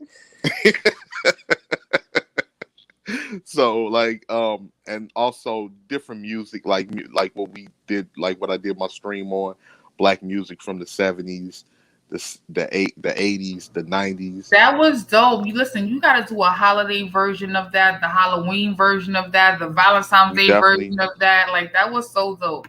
And I think it's time, like us as a people, we have to, appreciate, because like we have a lot of us, we don't really appreciate our culture as much as we should, because we're not really taught, it's not passed down to us as Mhm. much as we should. We just living day to day life struggling, or just trying to survive, especially if you living in the cities. And that's one thing I loved about my grandmother, because my grandmother, she taught me how to be prideful in being black. She taught me to read my history, to learn about my history, the different struggles and the accomplishments that we had as a group of people.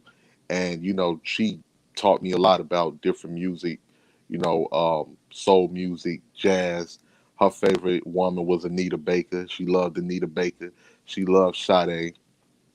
Um, so like different things like that, and that's very important. Hell yeah, real dope shit. Like Jose, can you wanna comment anything you can relate to what we're talking about? Well, to be perfectly honest, hip hop. I mean, I was an adult in the early '80s. Of course, I don't have a great deal.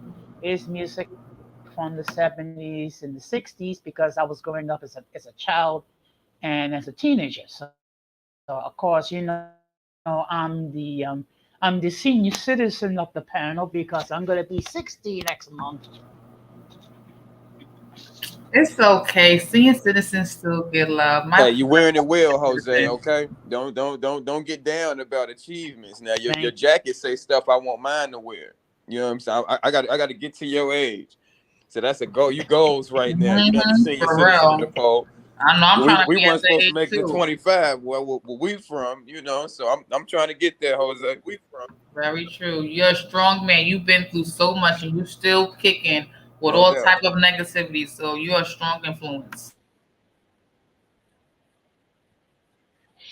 Well, to be perfectly honest, I have to give a lot of credit to my mom. She was a very strong lady. She had to deal with a lot of adversity in her life, and she was married to my father 64 years. And the only reason why the marriage ended was it was because of death. And my mother actually went through having to bury four of her children, a grandson. So it's not an easy thing for a mother to lose one child. Imagine having the four of her children. The fact I had intestinal fortitude, so I just tried to be as half as strong as my mother was. Absolutely. I think everyone on the panel is trying to be stronger than their mother and their father at this point. And if you're not, it's like, okay, life must be really good for you where you don't have to try, strive, or be motivated to do anything more. So I think it's always about pushing forward. I posted something on Friday. I said, how about we flash forward versus flash back? And it's so instead of talking about my favorite flashback of my memory, I spoke about something I want to speak into existence, and I said, let's flash forward.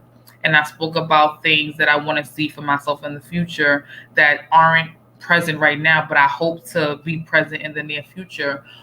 Just to, again, step out that comfort zone, that box of what people around you, what your environment says you can achieve, type of thing, just to get that positive vibe and energy up. Because I feel like sometimes we kind of stay stuck too far in the past and we don't know it yet, for some of us, even for myself at some point, with generational curses and being better than the parents, sometimes you can't keep looking back. You got to just look forward. look forward to see if you do fall what you're gonna fall on versus looking back and falling flat on your face. Absolutely. I absolutely agree. We definitely Yeah, have me to too. look forward, and I would say if you're dealing with negativity on an everyday basis in your life, you have to take it upon yourself to distance yourself from those people because let's be honest, we even have people in our family that would like to see you fail. It's a lot of people that are hopeless. They feel like they've wasted a lot of time in their lives and they feel like the walls have closed in on them. And when that happens, people react in a way where I don't want to be miserable by myself. So I hate to just see you, doing anything like because I can't see myself, overcoming what I'm going through. And you have people that do that to children, believe it or not. So, it's important for us to understand that when we realize that, we have to get away from certain people. It's a lot of negative, jealous people that I have within my family that I've encountered in my life. And you have to be able to observe red flags too, because sometimes you want to be such a good person, you ignore the red flags that's in front of your face, and you still try to show people love even though it's not reciprocated. And you just have to make sure you're surrounded by positive people. And when you encounter positive people, those are people that you got to hold on to and you got to hold dear to you. Amen. Preach that, talk that, walk that. Listen, that's a whole fact. Like for me, I used to think this is part of the negative, bad, old Kychel way of thinking. I used to think that if a person hasn't achieved a certain level of success or been in a certain situation, that I cannot take advice from that person because they have nothing to offer. And it took until now for me to realize that sometimes that kind of may not be so on point. Just because someone, for example, doesn't have a master's degree doesn't mean that person can't tell me about real life adversity and struggles. You know what I'm saying? So I have to kind of like refocus my brain and really, like unlearn some ish, and take time to like really learn some things too because some for me, I would push people out of my life based on experiences that I've had with different people. And if they didn't come correct to me, or if I felt like they had no added value, nothing I can learn or grab from them that wasn't positive or uplifting, and it was always negative and toxic, I would automatically feel like there's no purpose for you in my life because when I'm around you, all you're gonna do is like have me sponge off of things I shouldn't be doing that I aspire to not be anymore. But in certain situations, so let's say cases of wisdom, elders, seniors, those people who are the matriarchs of some family, although they may not be college graduates, they still have a lot of knowledge and wisdom that they can give to us. And again, they don't know a lot of things we know now in 2022 with cryptocurrency and all this technology. Like, this is not their life. This is not their era, whatever the case is. But they still have a lot of wisdom and knowledge and jewels they can give people like us millennials that doesn't really fit in today's world, but the value of knowledge still applies, depending on how you take time to receive the information. So I say that to say, like, I see now some of my mistakes I've made just being too quick to make a emotional decision and cut off certain people because, the vibe wasn't right, or I felt like they weren't an added value to my life, or if they couldn't teach me or show me something. So, like, what do I need you for? Like, I need my circle to be a circle where I'm gonna be motivated and want to learn and sponge off. And if it's not that, I kind of feel like, well, I don't need certain people in my circle. So like those growing pains, learning experiences, and ways of thinking, immature to mature, has led me to where I am now, where it's like, you can always judge a book by its cover. Everybody goes through things, and even though someone hasn't been through something you've been through necessarily, it doesn't mean that person doesn't have added value or knowledge to help you. And that's something I'm just recently learning in business and in personal relationships, as I'm learning to better communicate with people who are important to me. So what do you guys think about that? Um, like I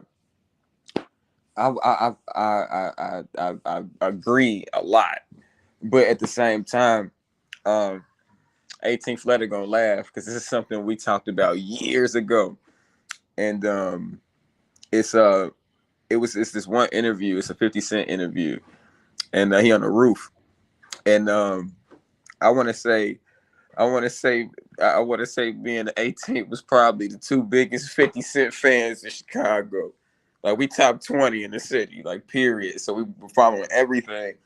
And he had an interview. He was like, "Yo," he was like, "You're only as successful as the motherfuckers you're in the room with for no reason. That you hang around for no reason." And I thought about it. And I was like, well, I felt guilty of understanding it. So I started like creating circles, um, separate circles. So this circle, when I'm going out and, I'm not thinking about responsibilities, I deal with these guys. When I'm doing business, I'm over here. When I'm, and it was almost like a safe way to not drop anybody or let anybody go, because I know how it feels to be counted out or given up on. And I never wanted to implement or impact, someone personally, that way, the way that I've been, impacted by that, abandonment. Um, but like the older I got and, the wealthier I got, as my family started growing and, the more I've, become responsible for things, I realized I couldn't carry that. Um, so, like I'm sitting here, I'm listening to y'all, and I'm really, really trying to, implement that, because I thought that if I structured my life, then I didn't have to, let go of certain things or whatever like that. I felt like I could find a fair balance. But I recently found out there's no such thing, is, that fair balance. You kind of got to pick a spot. You're going to be the yin or the yang, you're going to be in the dark or in the light. So I'm listening. I'm taking in, what y'all saying. But I'm still fighting what I just shared with y'all too. Amazing. Thank you for that transparency. Like I appreciate that. I find myself saying things here on Wine and FaceTime that I'm not even saying in public to certain people. And it's crazy. But you know what? It's a journey, it's growth. Again, it's a part of Kychel, which has helped build KFIT. And I'm getting there. I'm on my way. I feel like I've definitely had a lot of issues in life, a lot of adversity, a lot of pain, a lot of struggle. And unfortunately, sometimes with that pain and struggle, you don't make the right decisions how you deal with it, and sometimes you make the same mistake over and over and over again to the point where it's like when you finally get tired of making a mistake, it's like, you know what? I'm stepping out my motherfucking comfort zone. So here I am stepping out my comfort zone. Definitely wanted to show this transparency and talk about things I normally wouldn't want to talk about. And again, peel some layers of K Fit to see who Kychel is. And Kychel is normal, she's human, she's relatable, she goes through the same fish everybody else go through. She's motivated by her struggles and adversity and life changes in life, as I mentioned today. Spoke about my kids, spoke about my life, my family past history, currently who I am as K-Fit, what inspired K-Fit. I spoke a lot, and I did more talking today than I ever do online and FaceTime. And again, I said this stream was going to be unique. It was going to be different because I want to share who I am. And again, it bothered me and made me uncomfortable when I had that conversation with my dad. For those of you who follow my streams and are with me weekly, or whenever I pop up with a stream, y'all there. Y'all know about the whole rebranding, branding conversation, and that's why some of these changes are happening. Hence my new bio on YouTube. Hence my new banner on YouTube.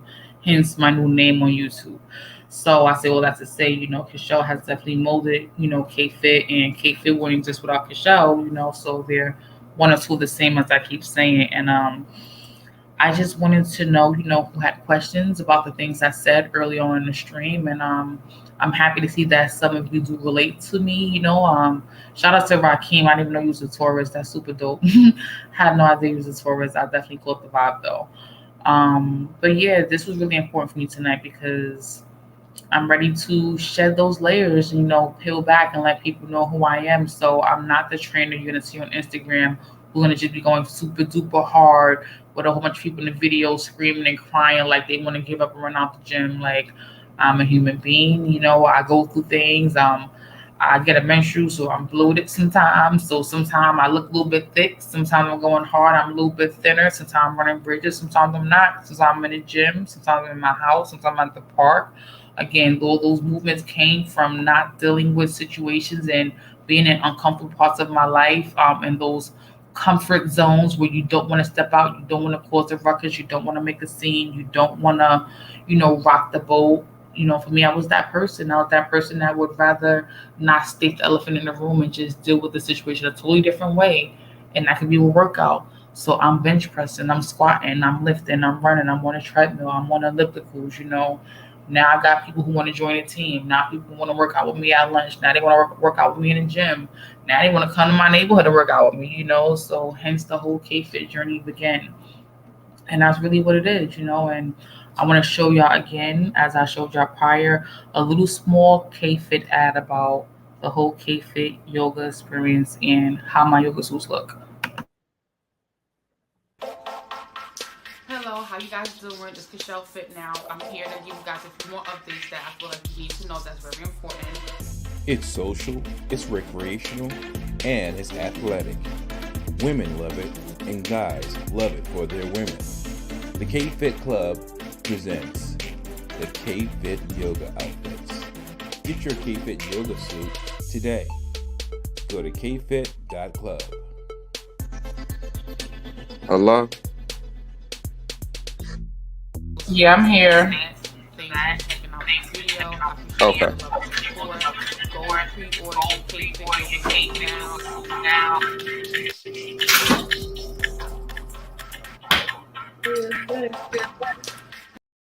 So yeah, that was my K-Fit yoga suit.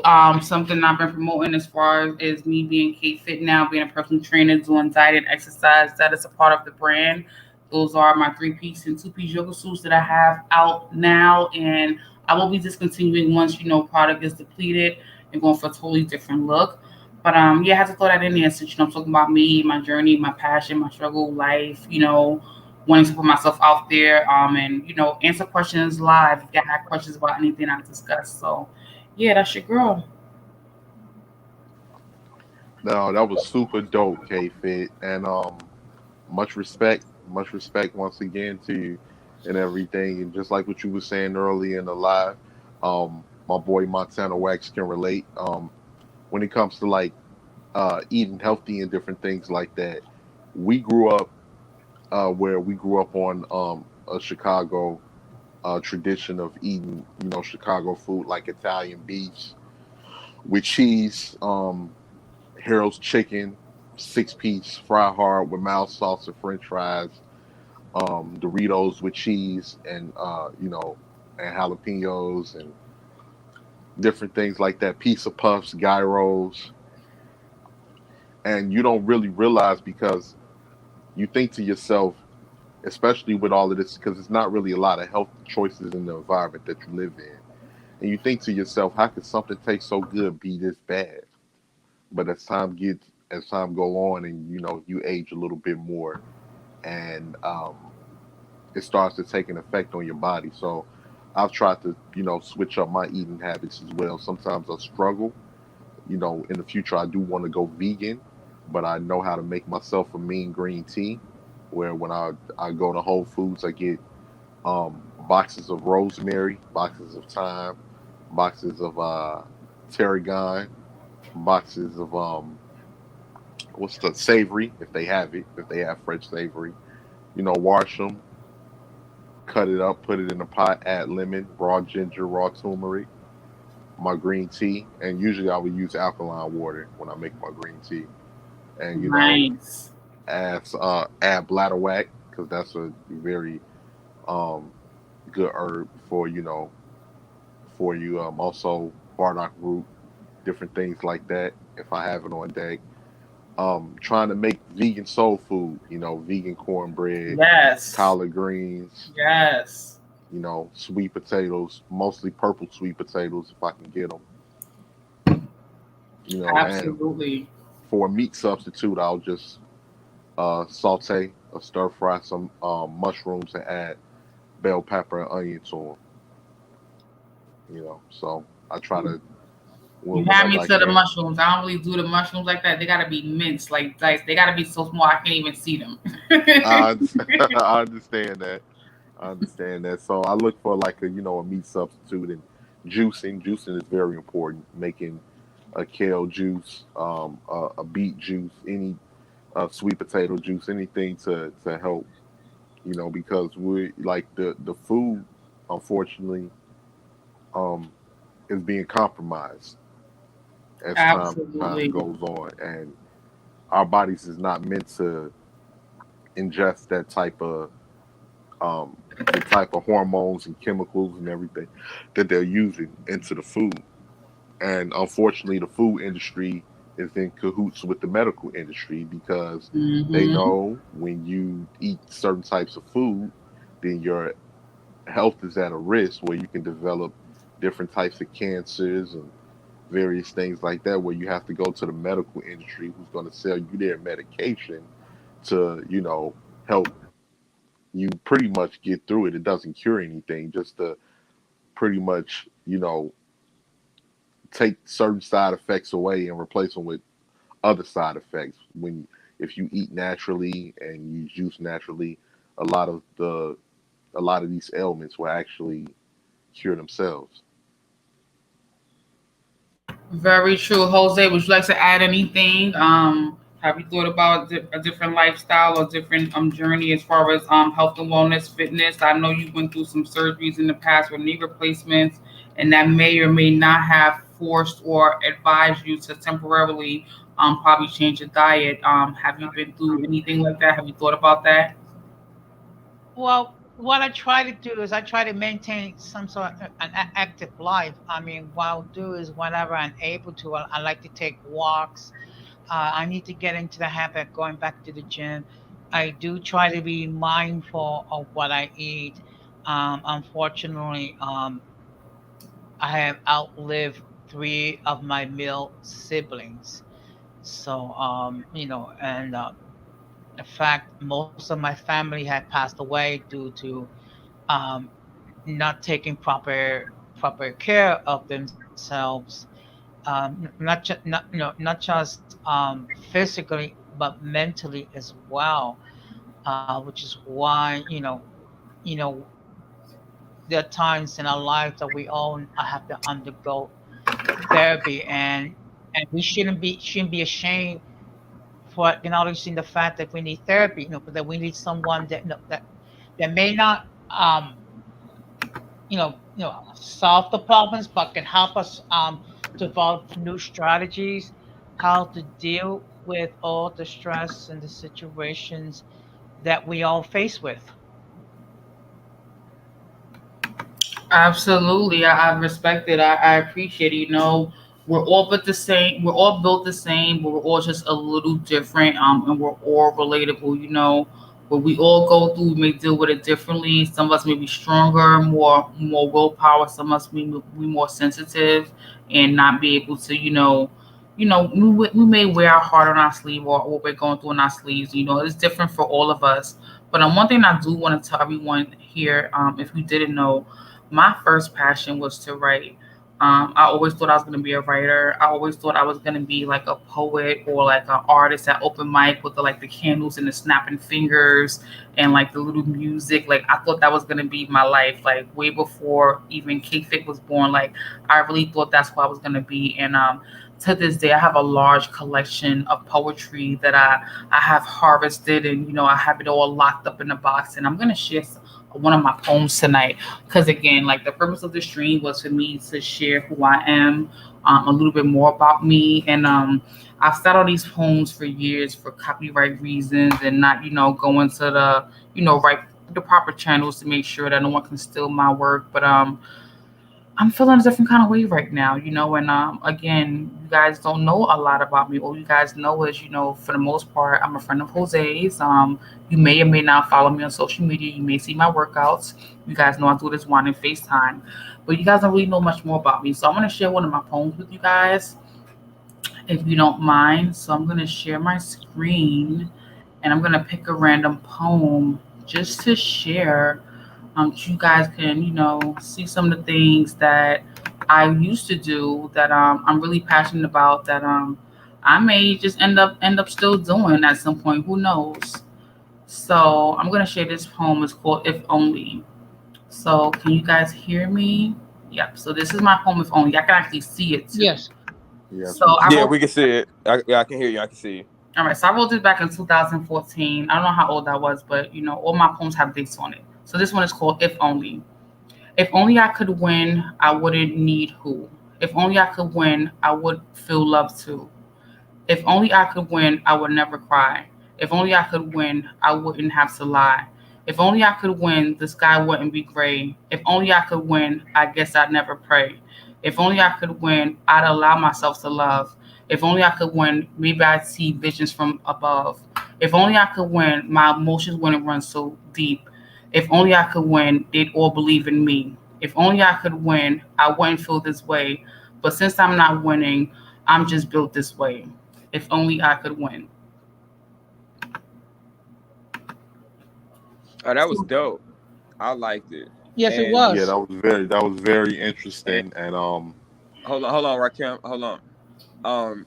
I the reason why it spoke to me was my cousin was like really like my mom's cousin. Like y'all know how that stuff goes. It's my cousin too, but my older cousin, and she told me recently, you know, like Monty, you just gotta win.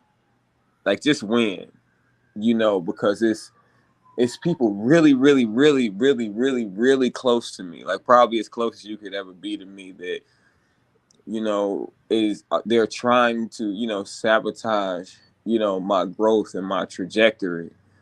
And she's like, Mike, you just gotta win. Like unapologetically, like just win. We just need you to win, just win. And all that other stuff doesn't matter. So, that being the premise of the poem, it really, really resonated with me. So, you never know, how much, a line, like just one line, means to, you know, um, who you're sharing with, the listener, the reader. In this instance, we were privy enough to be both the reader and the listener. So I was doing my best. Like put the magnifying glass on my screen so I could read along as well. Um, and thank you for that. Like I actually like, that was kind of like reassuring for me. Like you're growing and revealing and sharing your vulnerability, and growing with us, So I appreciate that, but you never know who you bring it along for the journey. So I thank you for that as well. Thank you, Montana. That was super uplifting. I appreciate that. I've never done that for anyone on this level of a No doubt. live because I've been like, no, I can't let anyone hear it. They're gonna steal it. I'm like, you know what? You only live once, YOLO. Straight up. And it meant the world to me because I just got that conversation. Like I just referenced that conversation. My cousin, told me, Monty, you just gotta win. Like I just referenced it, so it's on the tip of my tongue.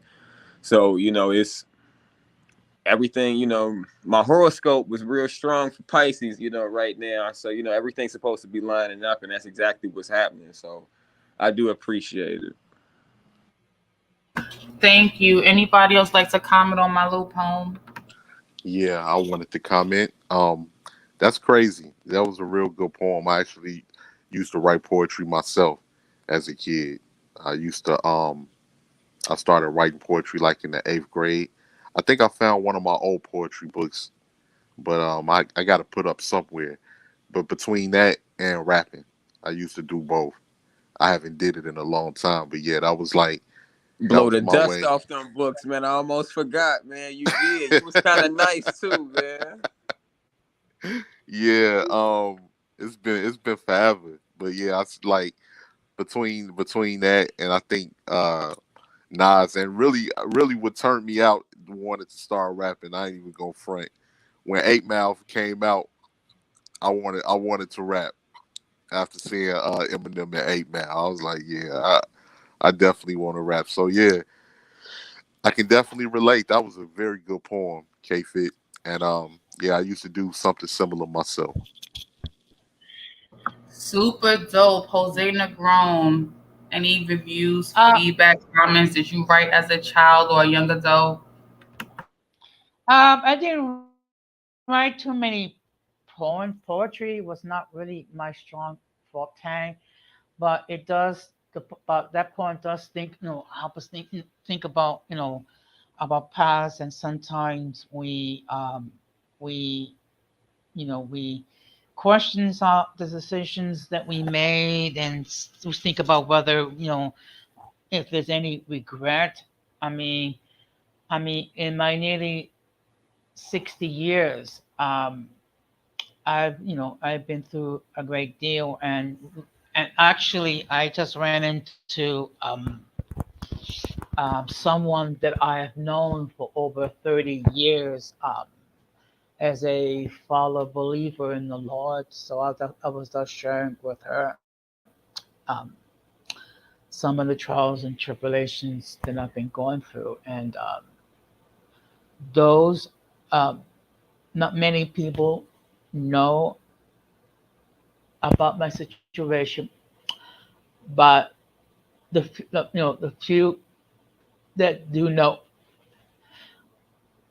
understand that. I'm sorry, getting a little emotional. That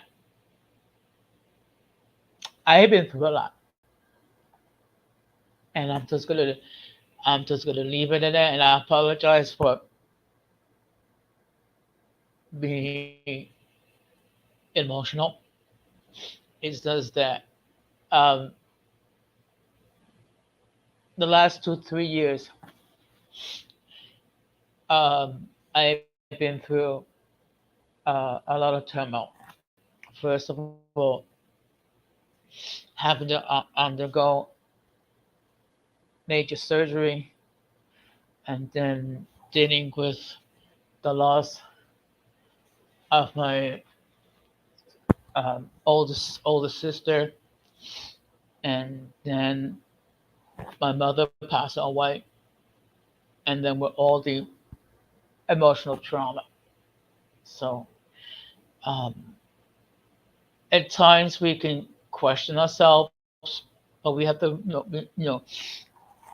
try to remember um, to learn from our mistakes and to go forward. And I apologize for getting a little emotional. It's okay. It's a transparent stream. I'm talking about a whole bunch of things I didn't even plan to discuss tonight, and I feel super okay with it. And I want you to be okay with relenting, releasing, and it's therapeutic for you. You need to get that out. I think even people who have experienced loss decades from 2022, they still have this built up energy and emotion from not having a way to release it. So it's okay if you're releasing it. I'm releasing things too, and you definitely need to not hold that in. Yeah. So since everyone's vibing out with me, you guys are snapping the fingers, and we in like the club right now from Love Jones, and we Yeah, got that speakeasy. We're in the speakeasy right right now. now, and we doing all of that. I'm gonna share another poem with y'all because y'all got me feeling socially not awkward. So hold on, I got another one for y'all.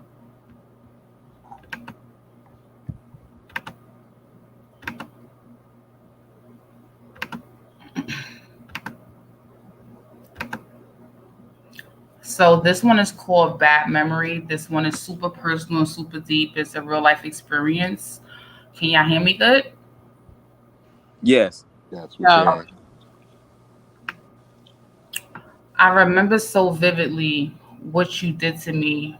I was so afraid. I probably pissed my grave. I thought it was a dream. It has to be a dream. It has to be a movie because I couldn't imagine it would be me. This couldn't happen to me. Then again, what about she? What about the millions who endured worse than me? I was scared to cry. I was scared to sigh. I was scared to blink, but truly I died. Mentally, I was a mess. I knew I must confess. Within days of this shit, I was in a hospital bed. My secret was deep. It felt like a creep. So eerie, so murky. Who dared go deep? I thought I'd erase it forever, but you haunt me beyond measures. and I didn't know why. You stole my innocence inside. Now I'm a wreck, holding deep, dark secrets, wanting to confess, and it's killing me inside. I feel rotten, troubled, and completely unalive. Now the secret's out. The most important person questions me with doubt, and now I feel weird. I didn't lie, but I feel like I did. Crazy as it is, it's been more than 3 years, and still I cringe. Yes, I binge. Paranoid like a bitch. I avoid this shit. It makes me sick. Sick as shit. Sick as a crackhead, looking for that next hit. Years later, still here, in my closet, relinquishing fear, and I wish I knew why. You hold that fear in my eyes. I see you in my mind. I still imagine you with eyes open wide.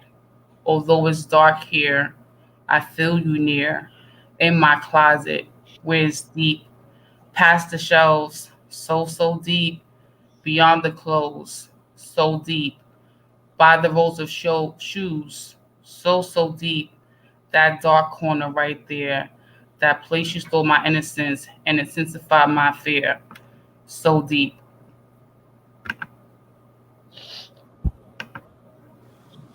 Yeah, that was not bad, K Fit. That was not bad at all. That was pretty good. Yeah, it was good. Yeah, it was definitely you took us on a walk with you. I think 3 lines in, I knew what it was about. And And sometimes you have to have that artistic expression. You have to be able to yeah, get through what you're yeah, going to get through. it out, to get it Yep. out. Thanks for being so vulnerable right now. That's major for you to be able to, share that with us, in real time, and the people that be privy to it later. Um, so I definitely want to, let you know that um, I'm honored, to be, you know, welcomed into, that that event.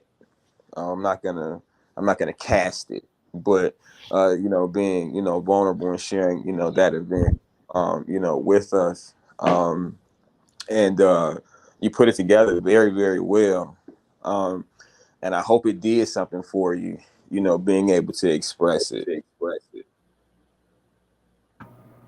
Well, thank you. You know, it's something that I've actually shared on a music CD recently. I work a lot with my father. He's a motivational speaker and entrepreneur, and he's a musician first. And he's actually cut a CD, and I actually have that piece on a CD that he's actually just dropped. So, for me, it's not about record play. It's about, as I said, being transparent, getting that out there, and generational curses. You know, we want to do the things better than our parents.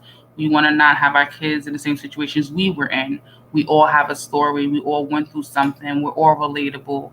And today in 2022, social media will make you feel like you got to be perfect. You got to be this box figure. You got to look and sound, and your website and your business and your brand, everything has to look and sound cliches to get attention, to build, to brand, to make money, to get noticed. And I just want to share that I'm just like everybody else. I go through it. I've been through it. You know, I'm still going through things. You know, I'm challenged. I have real passion and admiration behind all the things I'm doing. And I don't want to sound all over the place, but I want people to know my story. And that's the purpose of this YouTube one and FaceTime. And again, going back to the videos I spoke about prior regarding, rebranding. These are things that, I'm thinking about doing. And I'm trying to start the transition of it slowly but surely. And I want people to know that I'm relatable. You know, I'm not, unapproachable, or, I'm not, fake real, or, I'm not a hologram. Like, I'm no scam. Like, I'm somebody who's doing it for many reasons. My children having lupus and a speech delay, my own story of molestation, my own story of insecurities, my own struggle stories of family drama, trauma, generational curses. All these reasons make me want to, become K-Fit, my superhero, my shield, my God, my other purpose, person who's stronger than Kychel, the person, who went through these things that K-Fit don't talk about because K-Fit is confident. Like I'm happy to be able to share that story. So when people see me talking on wine and FaceTime, they're not quick to judge about why she's talking about this, that, and the third. But it's more comes across as a relatable conversation as far as okay, she has these layers. She talks about this, that, and the third. That's who she is. That's her brand. I don't want to lose people, and I want people to understand who I am, where I'm coming from. So that all has a major part with tonight's stream, which is super special to me and different because I'm doing something I didn't expect to do. And I'm happy to have everyone here live and who, were here prior respect that and, be a part of this and, share my journey because I am authentic. Absolutely, absolutely. And I had an idea, K-Fit. I wanted to know, would you be interested in doing more streams like based off of celebrity news and what's going on in the world that, like as far as subject matters go?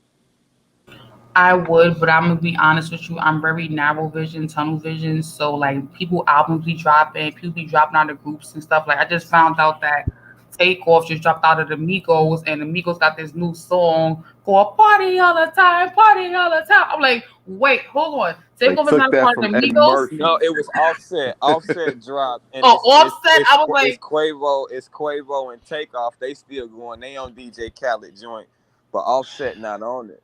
that Offset joint having is an issue with fire. QC. For sure, but as long as you can like link me like what's going on prior, so I do my own research, I'm with it because sometimes I be so television on what I got going on, personal, family, fit, K fit, that I be tuned out of what's going on unless I see somebody talking about it.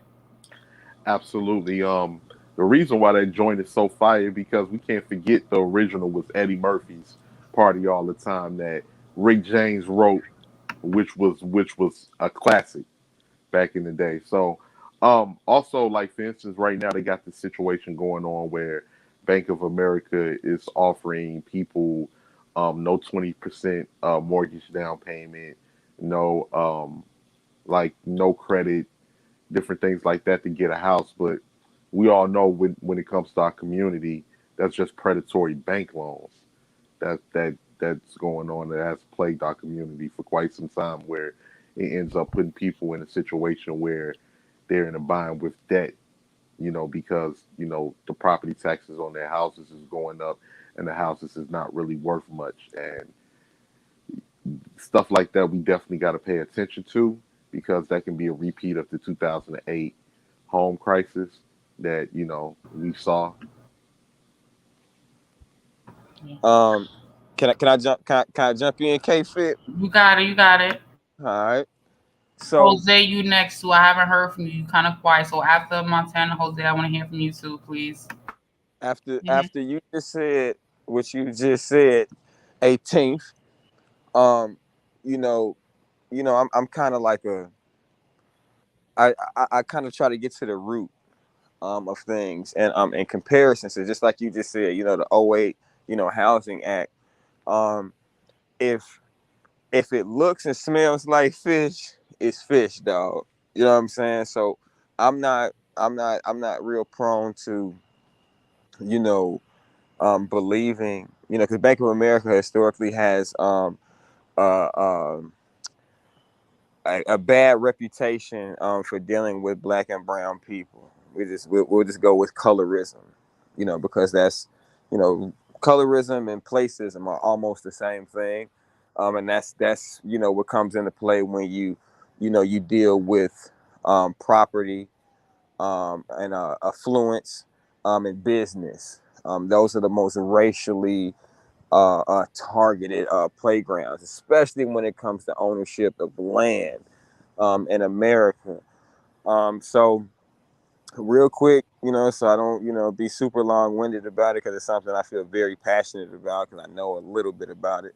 Um, is that always read, you know, always read, and not to get too far off topic because I am appreciating the vulnerability of the direction of today's topic and today's show, um, and it's really doing a lot for everybody. Brother Jose, was moved to give us his version of some emotion, on here, and I hope that it did something for you, Jose, as well.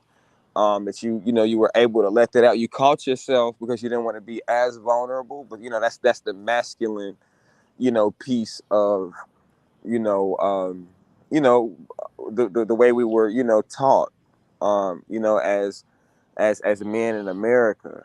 But what I will say to you personally, from me to you, I know we're on an open forum, but don't ever, feel bad about releasing or sharing something, because if you bottle it up, it's going to become something you don't recognize. Speaking from personal experience. So I am really, honored, and I'm flattered that you all did, share that emotion with me. Once again, I can't say it enough, so I have to say it again so I can not say it again. But that's it. Thank you, Montana. Jose, I appreciate if you have anything you would like to add. Montana, that was very well said. And 18 Flood, I appreciate you introducing to me to Montana. And I appreciate Montana popping in whenever he has the time at the last minute. I'm pretty sure that's how it be happening. So I appreciate you gracing me with the time when you get it. I really do. I know how this YouTube thing work. Yo, no doubt. The 18th is really good with me. So we're as y'all could probably gather, we're really really close. So we'll probably talk like several times a day, sporadically, like even if it's like for 30 seconds or whatever. So he makes sure that he always makes sure that he sends me yours and Jose's link.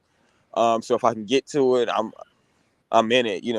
I'm all about supporting and uplift on these platforms. So that's why I always try to give you all like a piece of me too. Like whenever I'm speaking to you all, like I always try to leave a personable imprint.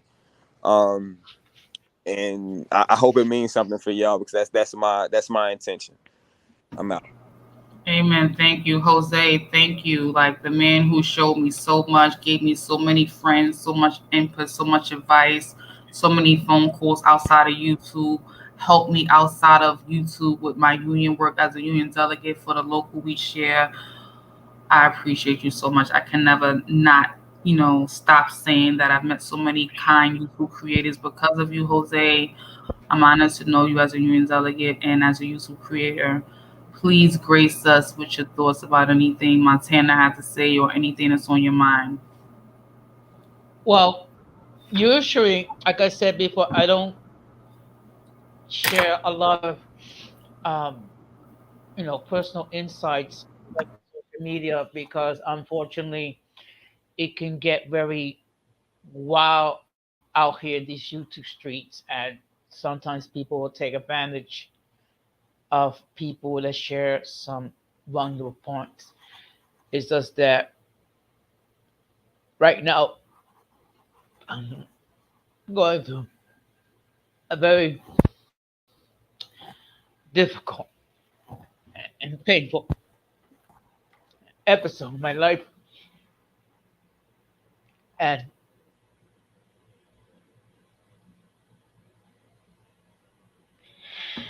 it just hurts. It just hurts very much. Um, when you have people that, for whatever reason, uh, going through an estrangement for reasons unknown, and these are things that I have to deal with for a good portion of my life. Again, I apologize. I'm usually not this emotional, but unfortunately, people who I trusted, um, has underestimated me and things of that nature. So right now, I'm at the stage of my life where I'm just trying to avoid as much drama as possible. And the last thing that I need is toxicity. And if you cannot, if if anyone not cannot accept me for who I am, that is your issue, not mine. Okay, Jose. Well, I appreciate your words and kindness, and I just want to say to everybody who's still watching, the two people, if it's not the people on the panel, y'all better hit that like and subscribe button for real. Like it's like 2 hours and 24 minutes into this stream. This is the first time I'm on YouTube not talking about I don't want to end stream early because I'm not into you and long YouTube streams and I want to keep it short and cute.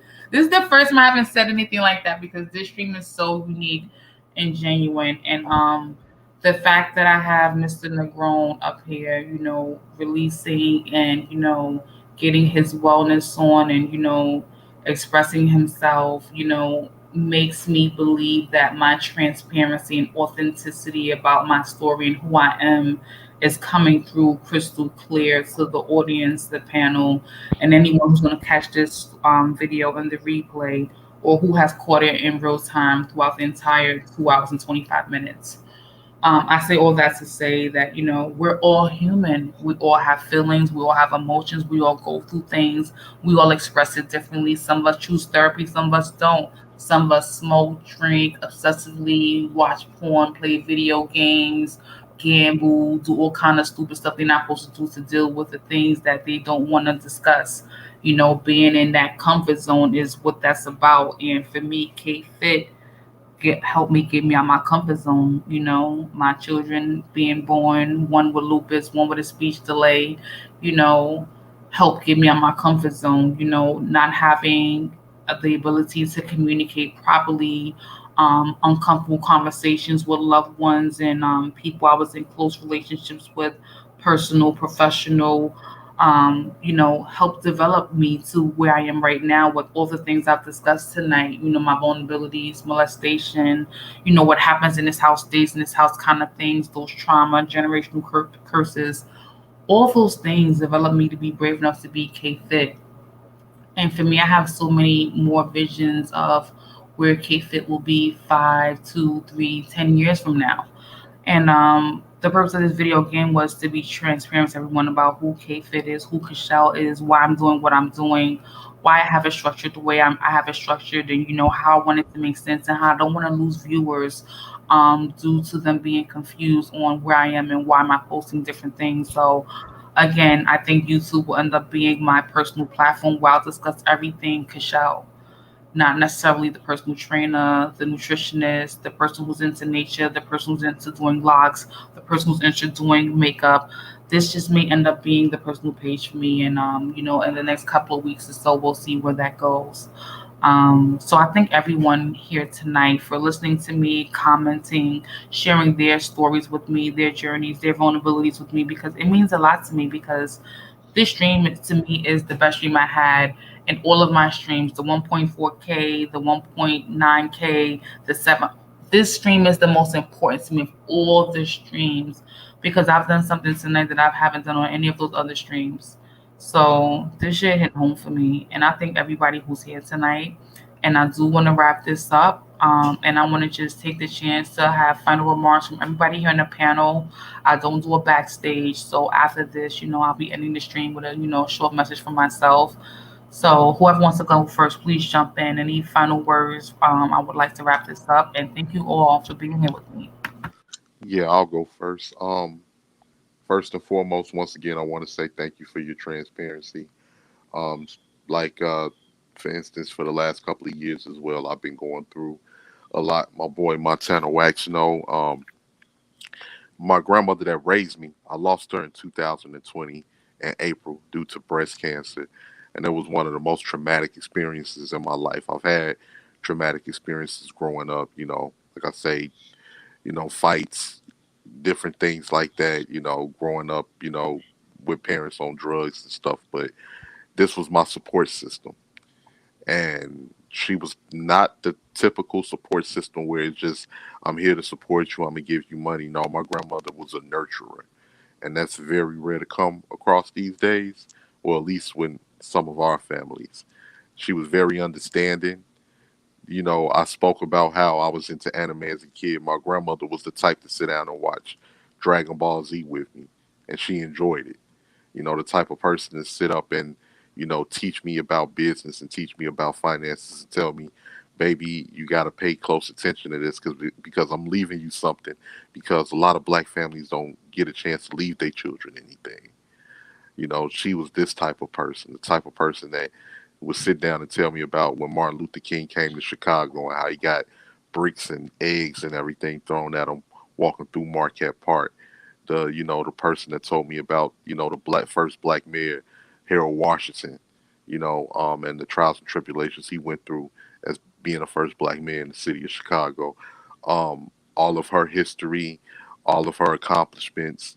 She worked in social work. She worked downtown in the Social Security building, and just telling me how you have to do this to become successful, and you got to do this to become educated, and just letting me know that time isn't forever. And she will always tell me as I was growing up, baby, I need you to figure out what you're going to do while you still got the support system, while I'm still here to help you.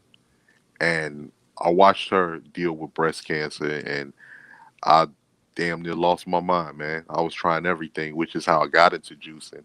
Because when she told me, she had hid it from me for quite some time. And one day she just sat me down and told me that she was in stage 4 breast cancer. And she started crying, and I got angry because I was mad that she didn't tell me ahead of time. And I was just, I couldn't believe it. I think like later on, I took a drive and I cried that day because I couldn't believe that I was like you don't run past. You can have, like I said before, and I'm not trying to make this sound dark, anything like that, but you can have relatives that don't love you, that don't really care about you. You won't do anything to them and they won't do nothing to you because you got that acknowledgement that you're relatives, but in reality, they don't care. I just think some people are, we know how to, we know it's inappropriate to say certain things, so we keep that hidden. But that's the fact. And this was a person that truly loved me, and I loved her. So I went out and I started, I bought a juicer. I started trying to help her fight it, getting into kale juices, teas, different things. I was able to help her bring it down to stage 3, but then it started flaring up again. And she wanted to put faith in the medical industry, which I disagreed with, and it ends up spiraling back out of control. And at that particular point, it was in stage 4, and I was watching her wither away until she passed away. I was there through hospice appointments, all of that. And from that day point on, I had to get her funeral arrangements together by myself, of course, with her god sister, which is my godmother, which is like her sister. We was the only 2 people, and we had to do that in the midst of COVID. And I found myself going back to work like about 3 weeks after she passed, and was trying to do things throughout, COVID and like all types of stuff. So it had definitely had taken a toll. And we just got to find ways. We got to be able to get through things, and so we can learn to move forward. Like you said, you want to flash forward to be able to have more days where you enjoying your life and you being able to do certain things. Me personally, I'm trying to get me some muscle cars in the future. I want to be hopping out that 1988 Grand National like Shaft, with the black leather jacket on and a nice, some Roberto Cavalli dress shoes and different things like that. So, but yeah, that's all I got to say. Thanks once again for allowing me on your platform, KFIT. I don't want to be too long winded, so I'm gonna pass the microphone on over. Thank you so much. I appreciate, the kind words and your feelings and transparency, sharing with us, and you telling me your final thoughts. Anyone else?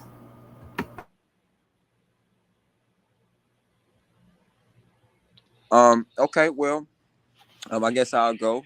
Um, you know, vulnerability, um, especially, amongst minorities, when exhibited, is a show of strength, especially on a platform, a vast platform that anybody, Joe or Jane random, at any point in life, can tune in and listen, to these intimate, things that we're sharing, and that's the real power in this, and that's kind of like the better way to say what I was attempting to say earlier, when I was commenting on Jose, and what he shared, initially, before his last um, implementation. Um, you know, just like the 18th shared. You know, that's my brother, man. So I kind of in my own unique way, I'll never peer myself in what he was going through. I would never do that. But his grandmother he spoke of was a person for me as well. Um, and since people were sharing, uttermost, I feel like I am supposed to reciprocate. I went through a point of homelessness, and the 18th and Miss Edge, um, you know, did what they could do for me, knowing my character.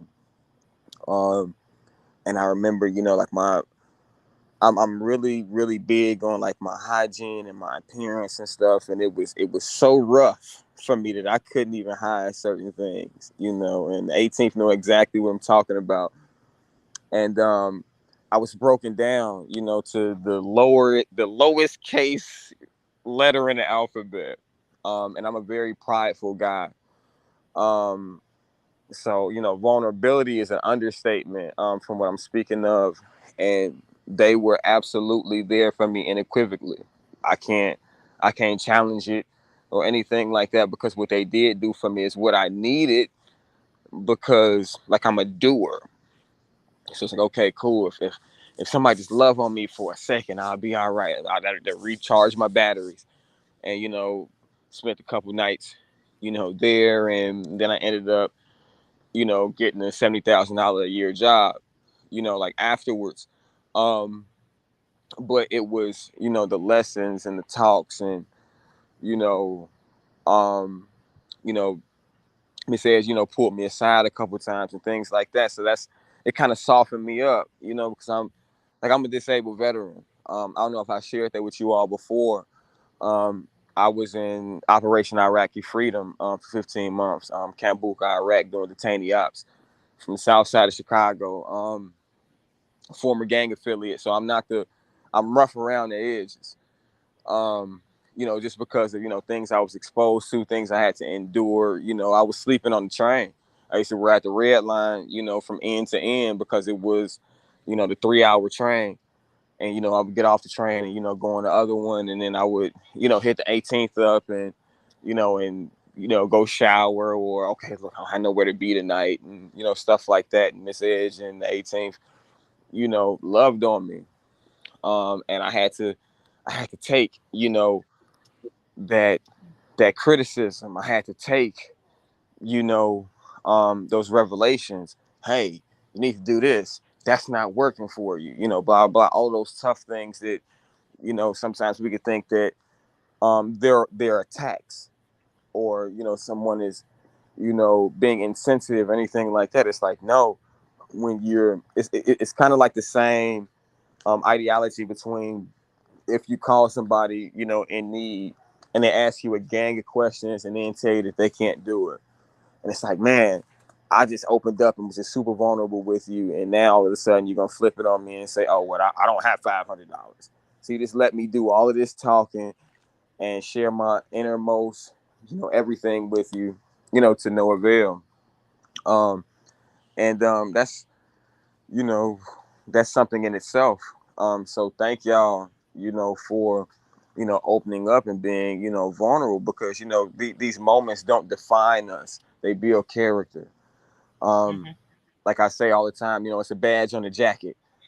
You know, um, when hopefully, when I kick the bucket, I'm highly decorated.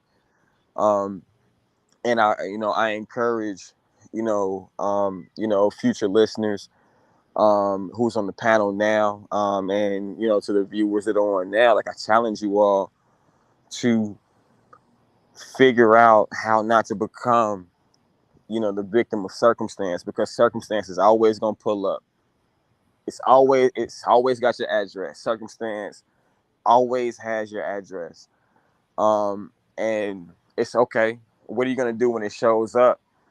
And challenge yourself, to know that it's gonna happen. Adversity is a part of life. This is like basic training for our future, and that's what we're going through. It, and it's unique, to us, and it lines up and directly lines up our future. You know, where you are now and the decision you make, because due to your position impacts and influences your future. So if you want your future to be anything like right now, then keep doing the same thing. But if not, challenge yourself to open yourself up to other perspectives, and try new things. Throw the dice off the wall, and try to jump outside of that box, because if you're not comfortable where you are, you need to figure out where you are comfortable. Um, but it's all love. Every time I, open my mouth on here, talk to y'all, you know what I'm saying? And thank y'all, for sharing, with me. And I felt, obliged to share some things with you all. And hopefully, what I say, resonates with somebody, and it gives them, the motivation to, keep it moving and pushing. And I believe that, like you stated earlier, KFIT, like that's the direction you're trying to, go in, when you excuse me, open the forum up to these type of, intimate discussions and, presentations and sharing. That's real big. You know, it's a lot of people that, need to be reassured that, what they're going through, is human and not only just unique to them and their situation. Like, being a human, opens us up, to these vulnerabilities and these ills and these traumas and, hurdles in life. It's just being human. Um, so, Godspeed to everybody. Peace, love, and hair grease, I guess. I'm done. Thank you, Montana. It was a pleasure having you on my platform tonight. It was amazing hearing some transparency from you and getting to know a little bit more about you. Thank you for being kind and taking in some of my story and not being too judgmental and listening and relating and releasing with us tonight. No doubt. Thanks for having me. Take care. Have a great one. You as well. Last but least, we have Mr. Uncommon Sense with Jose Necron with his final words. Um, Well, Speak your piece. well, first of all, thank you again for allowing me on the platform. Usually, I don't get this um, emotional and vulnerable. It's just that unfortunately, I'm dealing with a lot of stuff in my personal life, so I'm just trying to, bring some sort of order into it. But it was good that we was able to um, express some of our more deeper and personal feelings and our own trauma. You know, so it was a productive stream. Actually, next week I'm going to be doing a two-part series regarding the issues that men deal with. So the first part would be the society has society placed realistic standards for men. That's the first part. And then the second part will be what makes a productive male. So, so lately I've been dealing with a lot of female topics. So now I'm going to try to deal with topics that men can relate to, because there's not a great deal of information that's being shared, and there's not too many voices where men can express their point of views without being ridiculed or judged. As always, it's a pleasure to be here. Thank you very much. If you have not done so, people, please subscribe to Keisha. Hit that like button and set the notification to all. So therefore, whenever she does produces content, you will have the opportunity to either catch it live or catch it on the playback. Shout out to everybody on the chat, and a shout out to everybody that appeared on the panel. Thank you very much, and have a good night, all. Thank you, Mr. Negron. So you guys have heard it all. You've heard my panel guest speak. You've heard me speak. I was extremely super transparent and vulnerable tonight about who I am, Kychel Smith, KFIT. And you guys may have learned a lot about me tonight, and you guys may not have known I've been through some of the things I discussed tonight. So right now, I want to give a special shout out to everybody who was in my chat from the time I logged in at 8 o'clock up until now. So big shout out to James Mapp. Please make sure you like and subscribe to his channel. Also, big shout out to the AC Flutter. Please make sure you like and subscribe to his channel. Special shout out to the Radical Latino. Please make sure you like and subscribe to his channel. In addition, please subscribe to Uncommon Sense with Jose Negron, especially Golden Goddess, especially Suds and Satin, Montana Wags, Ramon, Latin Splaining with Denise Gonzalez, The Unknown. Who else do we got here? Miranda's World. Thank you guys so much for your comments, reviews, those likes. I really appreciate it. Your girl out here trying to do the damn thing. As I wrap this up, I want to say something that I saw Will Smith say in an interview, I believe, with Oprah Winfrey. I think he was with Oprah Winfrey or he was with someone else. No, it was David Letterman. There was a Netflix special on Netflix with David Letterman. He interviewed a whole bunch of people, celebrity, about their story, where they came from. And there was an episode on like Cardi B, Billie Eilish, Kanye West, and there was an episode on Will Smith. And there was something that resonated with me when I saw Will Smith's interview. He said, talked about his story. His first name is not even Will, it's Willard. Willard. Willard. Willard. So his name is not even William. But anyway, towards a part of his interview, he said something about, talking to Dave Letterman about his story. He said, it's the person you want to be, the person you are viewed as, and the person you are. And for some reason, that really, really stuck with me. It stuck with me to the point where I'm going to turn my camera on. I'm going to blue rewind. Okay, I don't look that good. That stuck with me for some reason, because it's like, okay, I can relate to all of that. The person you want to be, KFIT. The person you're viewed as, Kychel. The person you are. I feel like I'm so much more than both of those things, right? So it's like, with that said, everyone has an opinion or viewpoint about how we're perceived, how we're viewed, as well as what our viewpoint is about ourselves. And with all that said, we're always striving to be better. Whether it's for the generation, whether it's for your own personal goal or gain, your vision board, or whether it's for, you just, striving to, be on a different element of life. And with that, it's just like, you learn from your mistakes. Sometimes you continue to make the same mistakes. And sometimes eventually, after those repetitive mistakes, you learn to be better. She's my daughter. She's in the background being extra loud. Sorry, I don't know if you hear her or not, or whatever the case is. But, eventually you learn. And you get to the point where you want to, as the girl Tamika Harris says, when you know better, you do better. So eventually you get to the point of you do better because you know better. And then there's no more excuses for generational curses and what you went through as a child, because, yeah, you went through that story, but guess what? A lot of other people got that same story. So how long are you going to, dance and hag and talk about that same story, so you actually do better, right?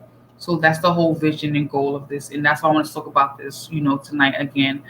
For me, I don't care what kind of views the stream gets tonight. This is the most successful stream I've ever had because of the transparency, the vulnerability, the objective of the stream, and just having people come up and be authentic with me and share their personal stories.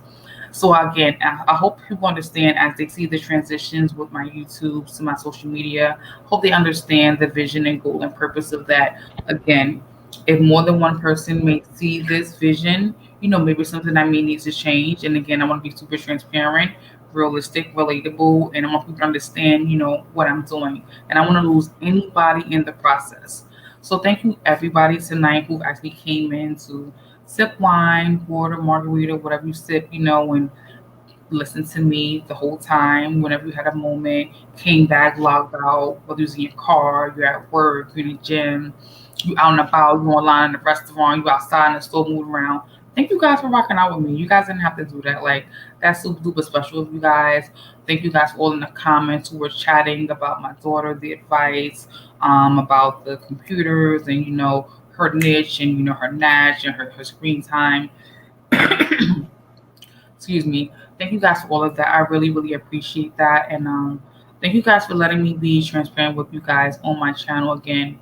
To me, this is the best stream I've had in my entire YouTube history. I don't care what kind of views this gets. This was like the best stream I've ever had because it was the most authentic and genuine I've ever been with the world in real time. People have the option to see this in a replay and learn a whole lot about me. And I may not even know who these people are. So that was super dope. So take care. Have a great weekend, everyone. Hope you guys are well.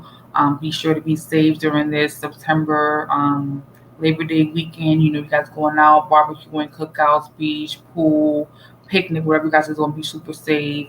Bring all the necessary requirements: gloves, masks, sanitizer, Clorox sprays, Lysol, bring whatever you have. Don't sleep on this pandemic. Monkeypox out here, all this other stuff. So stay super focused, wear your mask, have masks on you if necessary. Of course, if you're not around a lot of people, you don't need it, whatever the case is. But teach your own, what you guys do. But thank you guys for rocking out with me for another episode of Wine and FaceTime. Again, this is the most important stream I've ever done in my entire YouTube career as a YouTube creator. And I appreciate you guys for being here with me. Take care. I will see you guys next week with another episode. I don't know what I'll be talking about right now at this point, but you will see another episode and I'll be promoting it all week. So have a good one. Be safe. Hope to see you guys soon. Be well, and I'm out.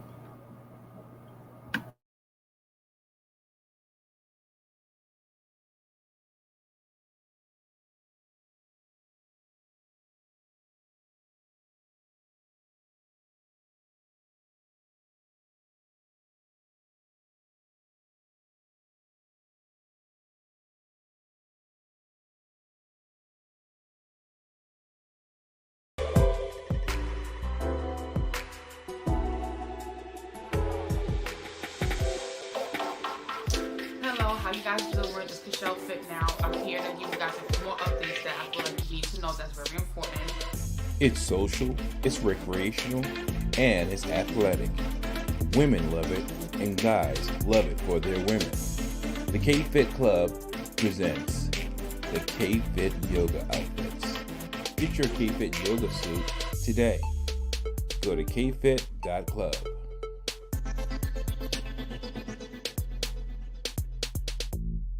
Stay tuned for that. Thanks for checking out this video. I appreciate all the love and support.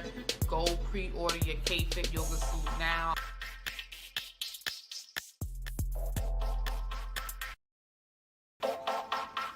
Hello, how you guys doing? It's Kychel Fit Now. Be safe, y'all. Peace out.